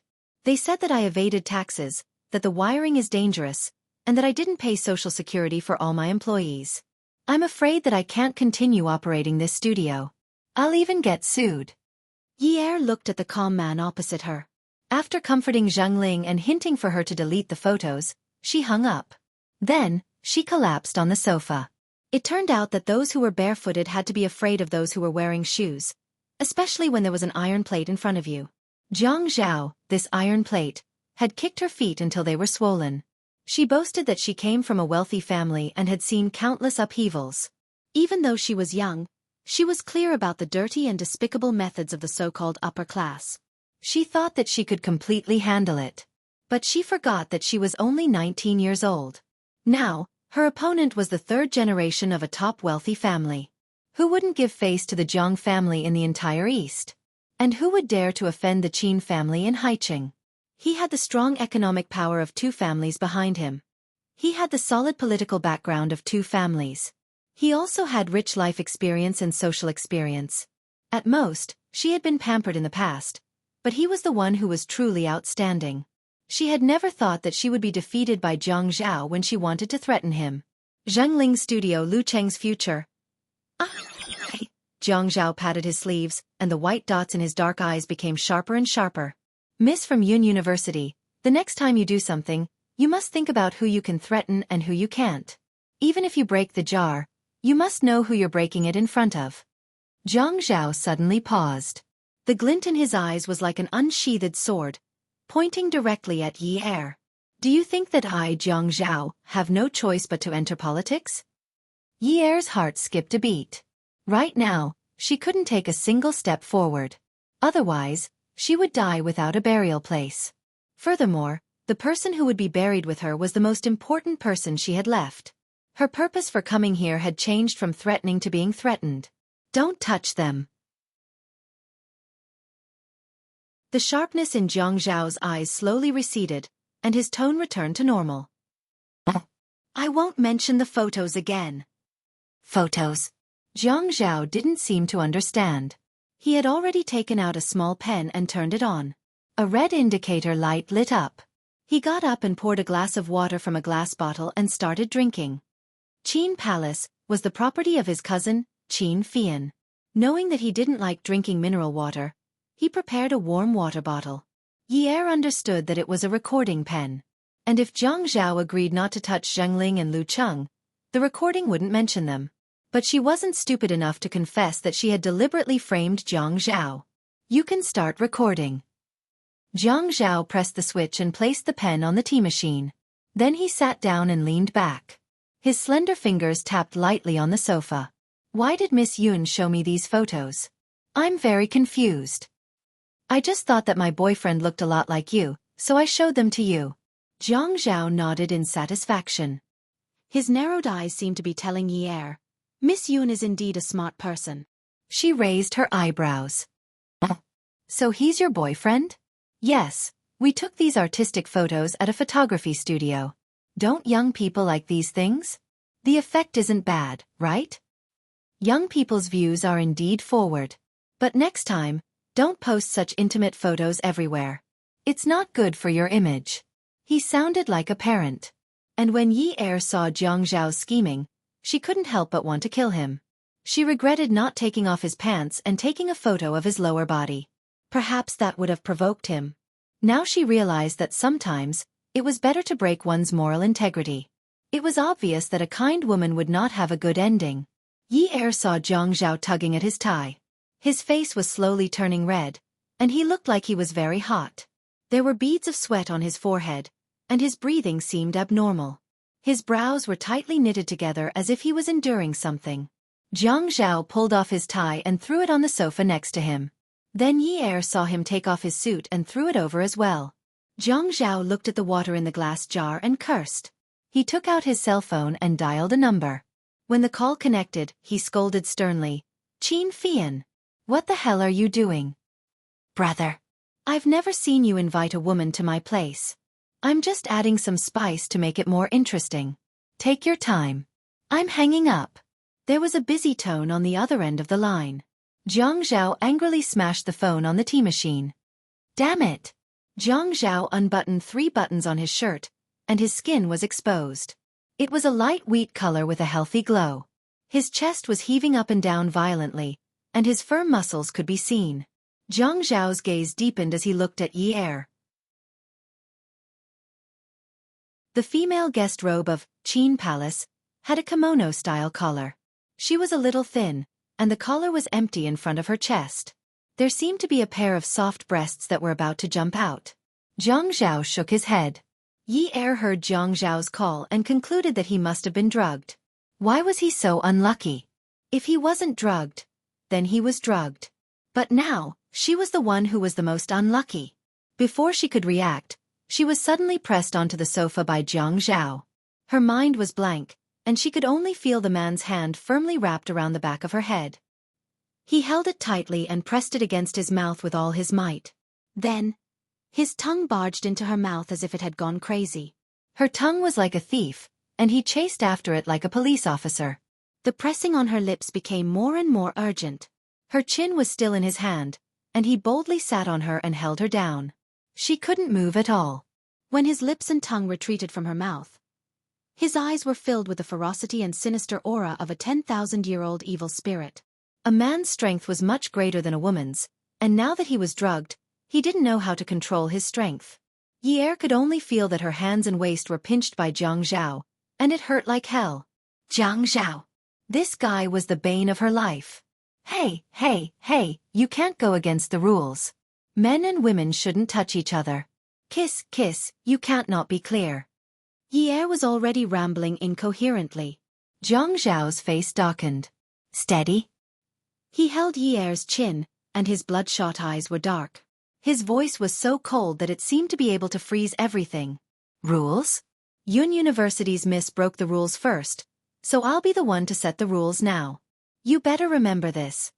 I'm not someone you can mess with. After her bathrobe was torn off, Yi cursed without thinking as she struggled. Jiang Zhao, you pervert. She hated him. She hated the way he acted high and mighty. She hated the way he lowered his head and strategized, and when he looked up, he could determine victory from 1,000 miles away. She hated the suffocating feeling he gave her. It was as if she had to look at his expression to move even one step. Pervert. Jiang Zhao wasn't angry. Instead he laughed. It was as if he was slightly drunk. Yi dared to conclude that not many people had seen this kind of charm before. Jiang Zhao paid too much attention to his image outside, and he had no choice but to pay attention to it. This kind of unrestrained Jiang Zhao was too good-looking. He didn't have a strict outer shell. He was a kind of carefree and unrestrained person. His beauty was unparalleled. She was still in a daze, admiring the handsome man when the sarcastic remarks of the handsome man above her head were like 10,000 years of ice cruelly splashing her all over. Am I as perverted as you? Weren't you perverted when you used those despicable methods to drug people? Weren't you perverted when you twisted your childish body in a coquettish manner and stuck to a man's body to take nude photos? You. Yi was scared and angry. She was 19 years old, 170 centimeters, and he actually called her childish. Teeth. He used force to hold her. She heard his breathing become faster and louder. He seemed to still have some rationality. His brows were tightly knitted together as if he was holding on to something. Then she heard him groan unbearably, and then he lowered his head to bite her neck. The wet bites on her neck were densely packed. Yi's breathing became chaotic. Her heart was about to jump out of her chest. Yi knew that if Jiang Zhao was determined to vent on her body, she couldn't run at all. Beauty novel, Xinwu 799.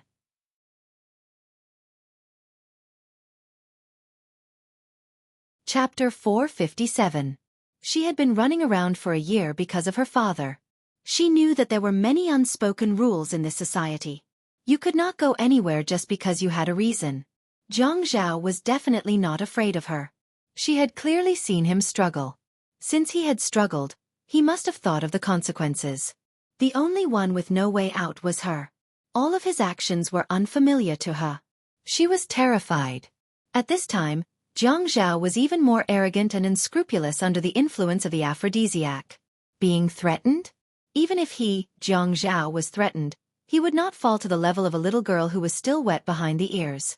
She dared to provoke him, so she should have a taste of the consequences. The more frightened the woman below him was, the more he felt that he had vented his anger in the right place today. In the process of the cat scaring the mouse, the number of times his body clamored and clamored, becoming more and more ferocious. He was getting more and more out of control. His original intention was not to touch her no matter what. But she moved, screamed, beat, and cursed. Her long hair became more and more messy in the tussle. That appearance was like she was in need of a man to teach her a lesson. Everything in front of him seemed to have turned scarlet. With a bloody desire to conquer, it wanted to rush out of his body. He pulled down the last barrier of her lower body. Her black underwear, like a cicada's wings, was seductive and sexy. He held her small underwear and waved it in front of her eyes. He chuckled softly and said, "You're so young, but you're already so coquettish. You really know how to seduce men." Yi Er glared at Jiang Zhao. Her hands felt like they were clamped by an iron clamp. Her 2 legs were tightly pressed down by him. She was the piece of meat on the chopping board, waiting for the bright knife to fall and decide life and death. Suddenly, he pried open her 2 legs and barged into her body like a wild beast. Even his voice was like a wild beast roaring in her ears. "Remember this. This is what you get for provoking me. You only have yourself to blame for everything." The overwhelming pain caused Yi Er's brain to suddenly jump and go blank. When she came to her senses, she had already bitten her lips until they bled. She could not even scream. Inside her body, there was an unbearable enormity. At the same time, it also brought her unbearable pain. It pierced through her entire body and spread to the ends of her spirit. It didn't stop for a moment, and it kept repeating. No matter how much she resisted, no matter how much pain she was in, she could not see any pity in the man's eyes. All she could see was his sense of revenge and his anger. She could not cry out in pain or beg for mercy. She was the one who provoked him first, and now she was asking for trouble. Cry out in pain? She couldn't afford to lose face like this. She just pretended that she didn't care at all. She awkwardly and stiffly matched all of his tricks, even if she was already exhausted after an entire night. Even if his body and heart were trembling. Every time she visited him in prison, her father would say, "Yi Er, don't worry about your father's matters. You and little Jie should be fine. You are still a child. You're just too stubborn. Girls who are gentle will suffer a lot less and suffer a lot less. Girls who are too headstrong will lead a very hard and tiring life." She was a strong girl. Not only was she tired, but she was also in pain. At 5 o'clock in the morning, Yi Er was awakened by a heart-wrenching pain. When she turned around, she felt as if she had been run over by a car. She touched the bedside lamp and turned it on. The man beside her was sleeping contentedly. He must be very satisfied and exhausted, right? That damned stinky man. Even if she was in the wrong first, he shouldn't be so beastly. She had only pretended to sleep with him, but now he had mercilessly slept with her for real. Even if he had been drugged, he could have gotten mist to serve him. Why did he have to do this to her? She lifted the blanket and got out of bed. Looking at the shocking red, her heart felt as if it had been bitten by someone. "Jiang Zhao, is this what you meant by the consequences of provoking someone who shouldn't be provoked?" He took out a small blade used to trim eyebrows and cut off the blood that belonged to her virginity. 6 months later. In September, Haicheng was hot and humid, but the night was colorful and charming. Peerless Beauty was the most expensive nightclub in Haicheng. The interior was magnificently decorated, and the cups were all crystal cups flown in from Italy. The customers here were either rich or respectable, and it was a membership system. The customers' information was kept confidential, and the elevators in each private room led to a dedicated garage in the parking lot. It wasn't a place where money could be used. The ladies here were said to be the prettiest in the country, and they were also the most educated. Although many of them got their diplomas from advertisements on telephone poles, to men, it was a face-saving project. Whether it was real or fake, there weren't many who were stupid enough to check it out. Yi Er was wearing a waiter's uniform. She held a tray of wine with one hand and was about to go to the bar to collect the wine. Manager Wang, who was in charge of Mommy, rushed to the service department with her gold powder eyeshadow makeup. She looked at department head Lin, who had light makeup on. "Io, my Gigai, my savior. What are you doing? What are you doing?" Department head Lin looked at her with disdain. "Oh, isn't this a desperate situation? I'm here to ask my lover for help." It turned out that tonight's business was too good. There were only a few ladies left, and in the Zhao Jun VIP private room, there was a group of customers who couldn't be offended. They were clamoring to order a handsome guy for a beautiful man. The private rooms in Peerless Beauty were all named after famous beauties in ancient times. It always made the men here feel that they were blessed. Moreover, the rule here was to let the customers have fun. How could they not fill up the place? If they didn't have Miss, they couldn't afford to lose face. Fortunately, the group of people who wanted to order Miss had already ordered. The others didn't seem to need anyone to accompany them. They just found a few prettier and taller girls to fill up the place. There were a few beauties in the service department. How could manager Wang bear to let them go? Yi Er was naturally chosen. Yi Er wasn't willing at first. She came to work from Monday to Thursday when her brother was in boarding school. She wasn't an official employee, so there was no need for her to work so hard. Manager Wang said that as long as she called anyone over, as long as they stood for 1 minute and walked through the motions, the company would pay 500 yuan per head. With that said, the people who were called by Manager Wang quickly started to put on makeup and change their clothes. Who couldn't get along with Grandpa Mao? Standing anywhere was the same. Standing for a minute was 500 yuan. What was there to complain about? After putting on makeup, Yi Er was undoubtedly stunning. She was young and had good skin, so her makeup was applied quickly. After putting on powder and brushing her eyebrows, her facial features became more defined. Compared to when she didn't put on makeup, she looked more mature. Manager Wang kept praising her. That's why there are no ugly women, only lazy women. Look at our Yi Er. She's a peerless beauty among peerless beauties. This group of people was very strange. Other male prostitutes would enter the private rooms of rich women, but this private room was full of men. Yi Er sighed worriedly. Public morals were degenerating day by day. Morality was degenerating. What a hardcore taste. Yi Er was counting the seconds in her heart. Tick, tick, tick, tick. She was thinking about counting 60 times and getting 500 yuan. She didn't look at anyone. Her expression didn't look deliberate. She was thinking about her own wonderful things. She wasn't like the other miss who winked at the customers and begged for an olive branch. Moreover, she hadn't really done it before. Although her clothes were sexy and her makeup was stunning, she didn't have the kind of prostitute aura that seeped from her bones. She was also from a wealthy family. Even if she was down and out, she still had the elegance in her bones. This kind of her attracted more attention. Yi Er finally finished counting 60 times in her heart. She exhaled and turned to leave with a little joy. Who said you could leave? A deep, rich male voice suddenly broke into her eardrums, making her tremble. Even though it had been half a year, Yi Er still couldn't forget this voice.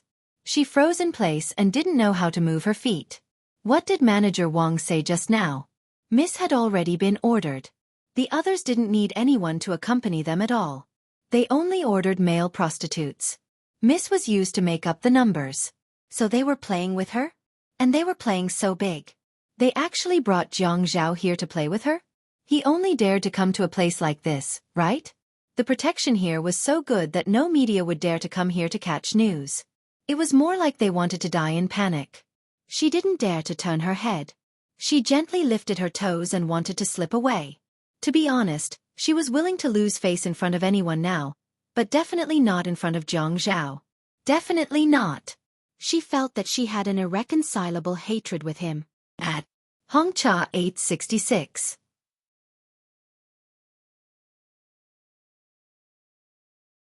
Chapter 458. He didn't hear anyone behind him, so he lowered his head and winked at the beauty in front of him. He reacted quickly and said, excuse me, excuse me.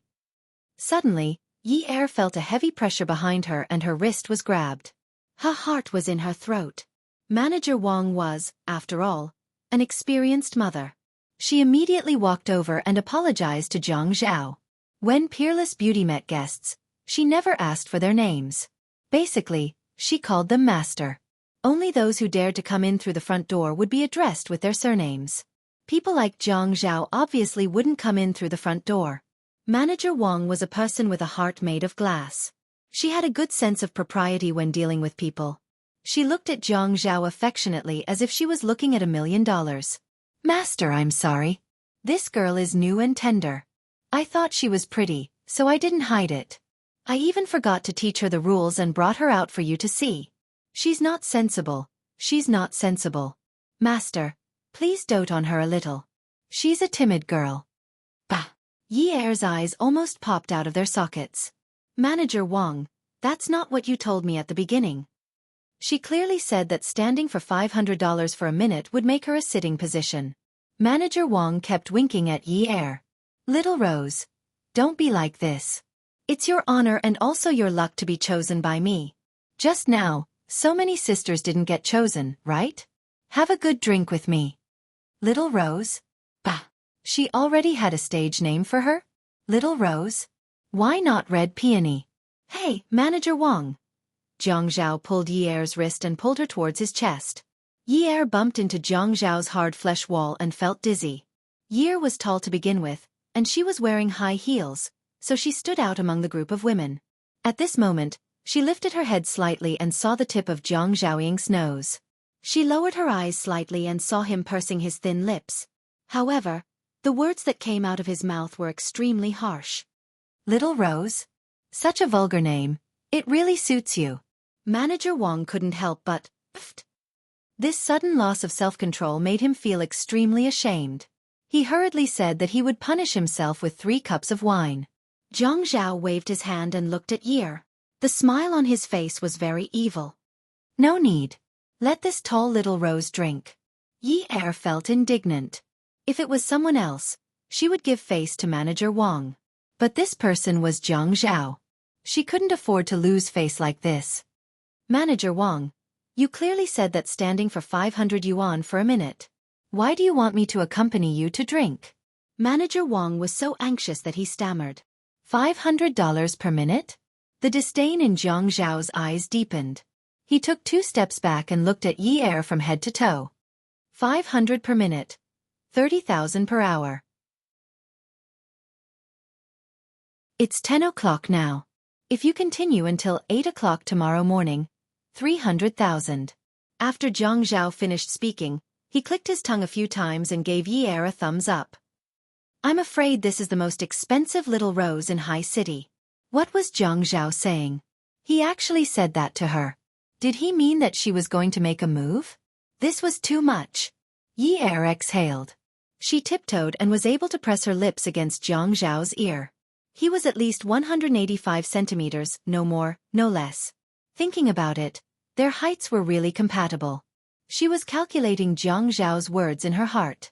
Although her voice was soft, her tone was unfriendly. Yes, Your Excellency. I'm that expensive. Can you afford to order me? So this is how you spend the taxpayers' money? Or is there someone else who is helping you pay for this? Is he trying to bribe you? The man's deep eyes slowly narrowed. He waved his hand at Manager Wang, indicating for her to bring the others away first. After everyone had left, he pinched Yi Er's chin and stroked it back and forth with his thumb. Could it be that Miss Yun has never looked for information on the upstarts in the political arena? Don't you know that I have a lot of shares since I was born? Don't you know that when I was 18 years old, my net worth was over 1 billion? Let's not talk about my current status. These are not secrets. 300,000? I think it's too expensive for you. But to me, it's only a small amount.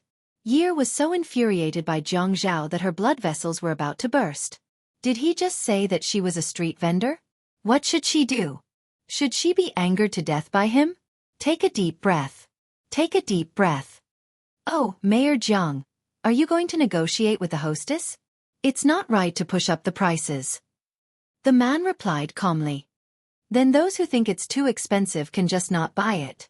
No one is holding a knife to anyone's neck. The woman rolled her eyes at the man.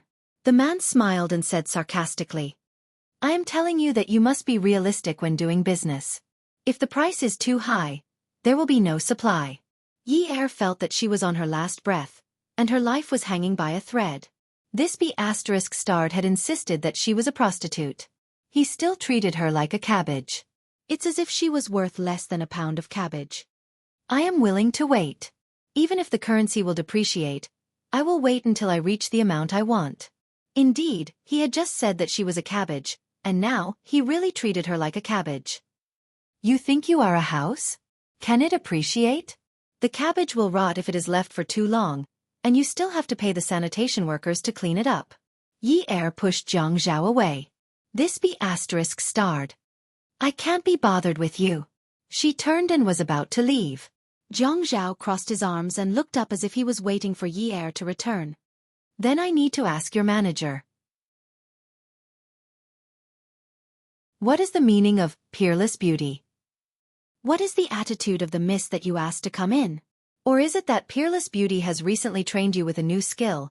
You want to resist but accept? Yi stopped in her tracks. She was cursing Manager Wang in her heart for giving birth to a son with no eyes and a daughter with eyes all over her body. Today, she was in deep trouble. The people who could open such a place naturally had a background in the underworld. Don't look at how Manager Wang looked like he was begging for help when he came looking for someone to pretend to be a lady. If any of the ladies here really offended the guests, then they would have to wait for their property to be confiscated. She had been working here for more than half a year and had seen a few cases of people disappearing from the world. She didn't have any background now, so she didn't want to end up dead on the battlefield or be beheaded. Zhang Zhao's eyes were too deep and complicated. Yi couldn't tell what he was thinking. Say it. What do you want? Zhang Zhao still looked calm. Didn't Manager Wang ask you to drink a few glasses? Okay. Someone said that vodka was good because it had a strong aftertaste. Good, your sister. I don't drink vodka. I'm allergic. Many miss like to say that they're allergic recently when they're drinking. I didn't know that Yun University's miss learned so quickly. Zhang Zhao looked at Yi as if he wanted to tear her apart. The private room was huge. If it wasn't for the high-end furniture, thick carpet, and large back projection, it would definitely feel empty. A person walked over from the sofa. It was a tall man wearing a pair of rimmed glasses. He looked beautiful and refined. When he smiled, he didn't look proper. Qin Fian patted Zhang Zhao's shoulder. Brother, let's go and drink. Why are you standing there? Zhang Zhao got angry when he looked at Qin Fian, especially when he looked at Yun Yi and then Qin Fian. If it weren't for this guy, he wouldn't have turned from a victim to a perpetrator that day. Now, he couldn't even straighten his back. He couldn't speak tough words. He pulled Yi to an empty table in the corner. He turned and glared at Qin Fian. Go over there. I haven't settled the score with you for that bottle of water that day. Why are you looking for trouble? Qin Fian shrugged his shoulders and looked at Yi. He returned to his seat and pointed to the people sitting on the sofa. They were still curious about what was going on. He hinted to them not to touch the whiskers of a tiger. Yun Yi, let me ask you something. Zhang Zhao grabbed Yi's hand that was holding the crystal wine glass angrily. His handsome face seemed to have a determination to get to the bottom of the matter. That night, although you cut a hole in the bedsheet, there were still some bloodstains on the blanket. You! Yi looked at the man in front of him. He felt pain in his eyes. After that, he laughed as if he had heard the funniest joke in the world. Mayor Jiang, did you think that it was my first time? Haha, that day, I was only on my period and dirted the bedsheet. It's so easy to earn 300,000 renminbi a night. Why should I keep that kind of money? Treat it as food? Zhang Zhao pushed Yi's hand away in disgust. His eyes darkened and became as cold as frost. Drink. Beauty novel, Xinwu 799.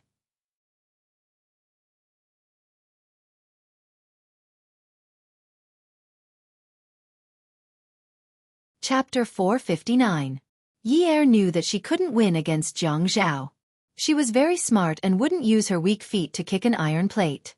Now, she would never admit that she had given her first time to him. Why should he take advantage of her? Otherwise, she wouldn't have used the eyebrow trimmer to cut off the blood. She raised her head and the amber liquid flowed down her throat. It didn't have the spiciness of hard liquor or the sweetness of red wine. Vodka, to her, was poison. Even if she collapsed, there would be a manager to take care of her. It was good that she collapsed. She wouldn't have to be humiliated by this damned guy. Her temples began to hurt violently, and her eyes were a little dazed. The cup fell on the thick carpet, and there was a slight sound. As it swayed, she pointed at Zhang Zhao. Zhang Zhao, you forced me to drink the poison. You forced me. You're too vicious. The moment she spoke, she felt as if her head had been hit by a hammer. It was as if the world was spinning. How could she collapse? Her father was still in prison. It was very humid there. Her father had rheumatism. His shoulders hurt so much that he couldn't lift them. His legs hurt so much that he couldn't stand properly. He needed electrotherapy. Her younger brother was only 9 years old. He still had to study. Now that he was in a boarding school, she still had to earn money. She still wanted to send him to an elite school and bring him to high-end restaurants. She still had to wait for her mother to come back and ask her why she didn't want them. Why did she throw the burden of the family to her alone? She was too willful. She knew that she couldn't collapse, but she still drank all the wine. She was too willful. The handsome face in front of her became more and more blurry. She seemed to see him frowning in anger. It must be her hallucination. She couldn't support herself anymore. She lost her balance and fell backwards. Jiang Zhao, you're too vicious. She remembered it as if she had been repeating it. She vaguely heard someone calling her name. It was cold, as if she owed him money. She didn't remember borrowing money from anyone because no one was willing to lend it to her. When Yi Er opened her eyes, she was in a high-end private hospital. No one was willing to reveal the name of the person who sent her here. Who else could have sent her here? Manager Wang must have felt guilty. Even if that pervert Jiang Zhao knocked her down, it was still the company's responsibility, right? She was not a professional hostess. In the evening, Yi Er persisted until Peerless Beauty went to work. He carefully wiped the wine bottles and then put them on a tray. He was going to deliver the wine. Manager Wang came to the service department again. Yi Er naturally did not give her any face. No wonder people said, only women and villains are difficult to deal with. In the whole world, Manager Wang was the only woman who was difficult to deal with. She was not just an ordinary woman who was difficult to deal with. She obeyed in public but opposed in private. She was a criminal and a human trafficker. She deserved 1,000 cuts. Yi Er, are you still angry at Sister Wang? Manager Wang's attitude towards Yi Er was as if she was really trying to please her. However, this kind of pleasing always made people feel uncomfortable and strange. It was as if this woman was a demon in human form, waiting for people to be tricked into talking to her. Once they spoke, her true form would be revealed. Yi Er puffed out her chest and nodded slightly. Manager Wang, I'm going to deliver some drinks to Yang Guifei. I won't disturb you any further. Manager Wang could see the wariness in Yi Er's eyes. After what happened yesterday, she could not absolve herself from the blame.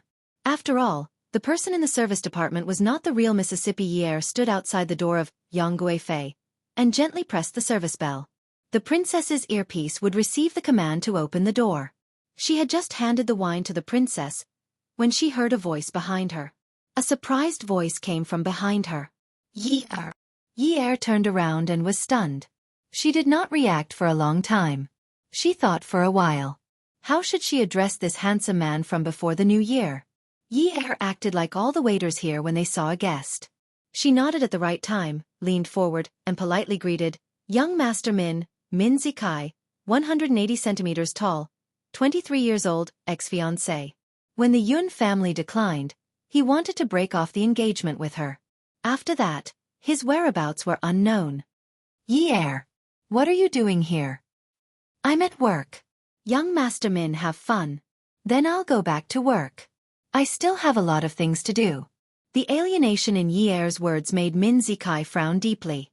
He could not continue the conversation. Seeing that Min Zikai did not say anything else, Yi Er fled. When she returned to the service department's wine room, she shook her head forcefully and muttered in her heart, Childhood sweethearts play with childhood plums. True love will always be with you. Liar, liar. Don't love me, I don't love. Don't love me, I don't love. After muttering it a few times, Yi Er sighed as if a heavy burden had been lifted from her shoulders. After delivering the wine to Zhao Jun, she had only taken a few steps when the princess who had ordered the songs ran out to stop Yi Er. She said that someone was calling her from inside. Min Zikai? No, she did not want to see him. Just as she was about to refuse, Manager Wang, who was covered in knives, appeared in front of her. She said sincerely, Yi Er, go. You can't offend the people inside. Don't worry. Sister Wang will definitely protect you. She cursed in her heart. Protect your sister.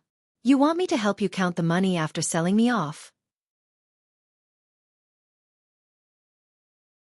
When Yi Er entered the private room, she realized that it was not Min Zikai, but that pervert.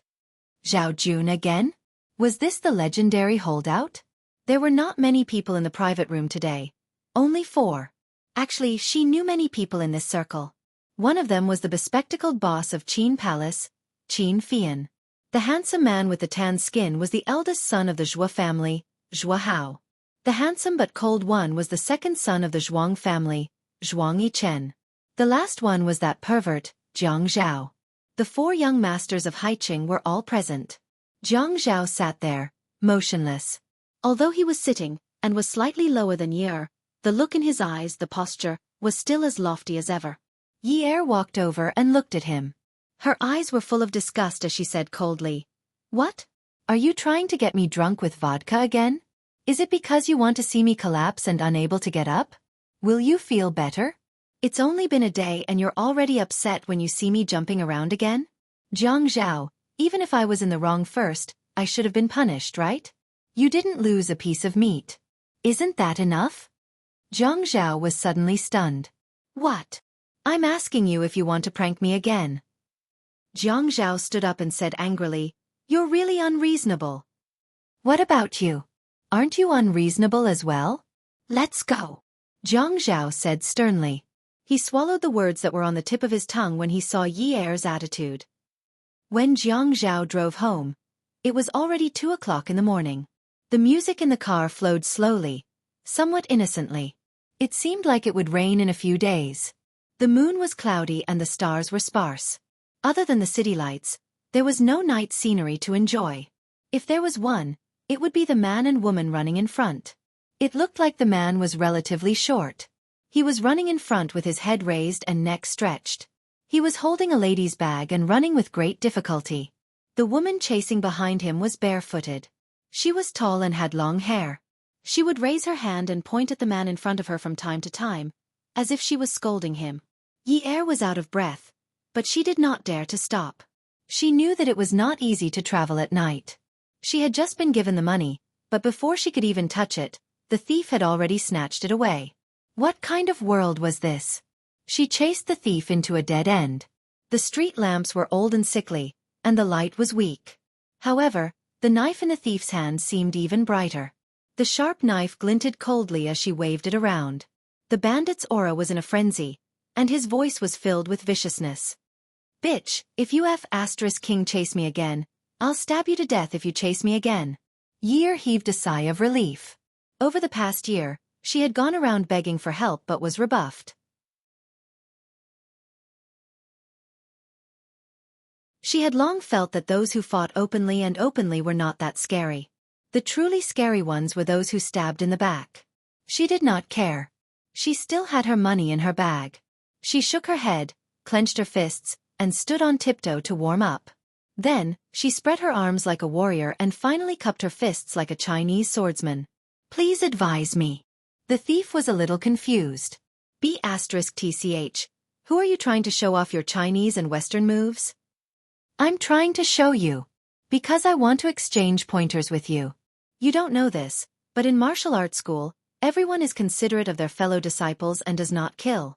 As the saying goes, don't go overboard. But what you're doing today is just right for me to defend myself. Isn't that what I want? Yi Er cursed herself in her heart for being cheap. Why did she ask for a fight? What martial arts school? She just wanted to see if this thief really dared to fight her. She was just bluffing. The fight came to an end after the bandits lost control and Yi's cries of alarm. Yi Er only remembered that the gangster was really desperate and jumped over the wall to stab her with a knife. She thought that she could block him and grab the knife, but in the end, she could only watch as the bright knife stabbed towards her. Come and see. Song Shu 566.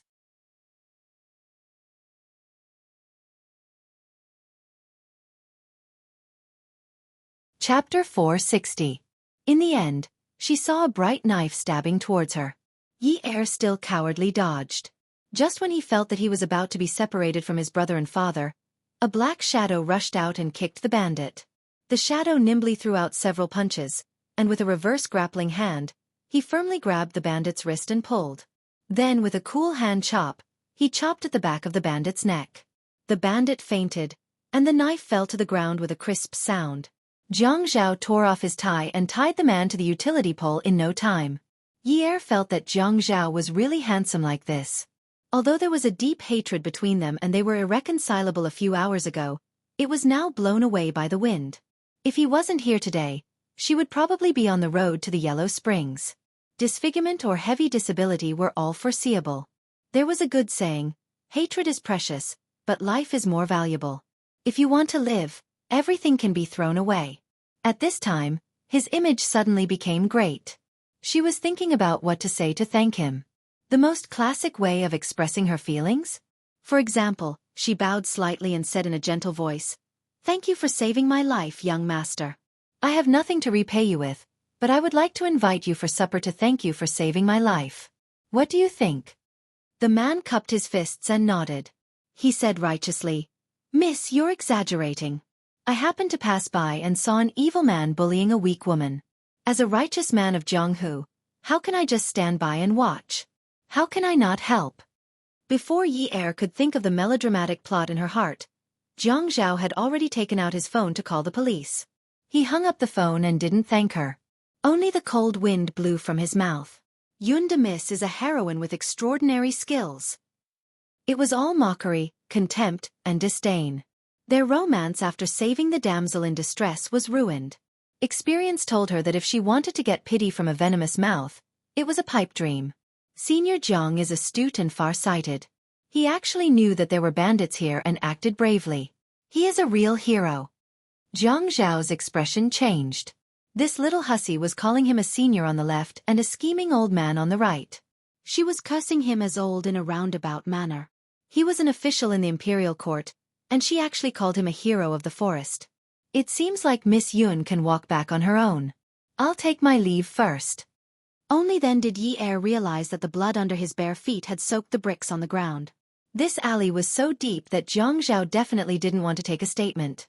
She didn't want to either. Which decent girl wouldn't go home at 2 o'clock in the morning? If the police came to investigate one day, her brother would be worried. Seeing that Jiang Zhao was about to leave, she immediately endured the pain and tiptoed to catch up with him. She tugged at his shirt sleeve and said, "You're a great man, so please don't hold a grudge against me. You're a good man to the end." Jiang Zhao looked determined to leave. Yi Er let go of all her reservations and clung onto Jiang Zhao's arm like a piece of plaster. She wouldn't shake her head arrogantly and said, "You can go." In the Peerless Beauties group, she was indeed misunderstood as Mississippi. It was only right for her to argue. The one at fault was Manager Wang. At this time, Jiang Zhao did save her. A life-saving grace was great. He felt that she was overestimating herself. It was only right for him to ridicule her. She didn't lose a piece of meat.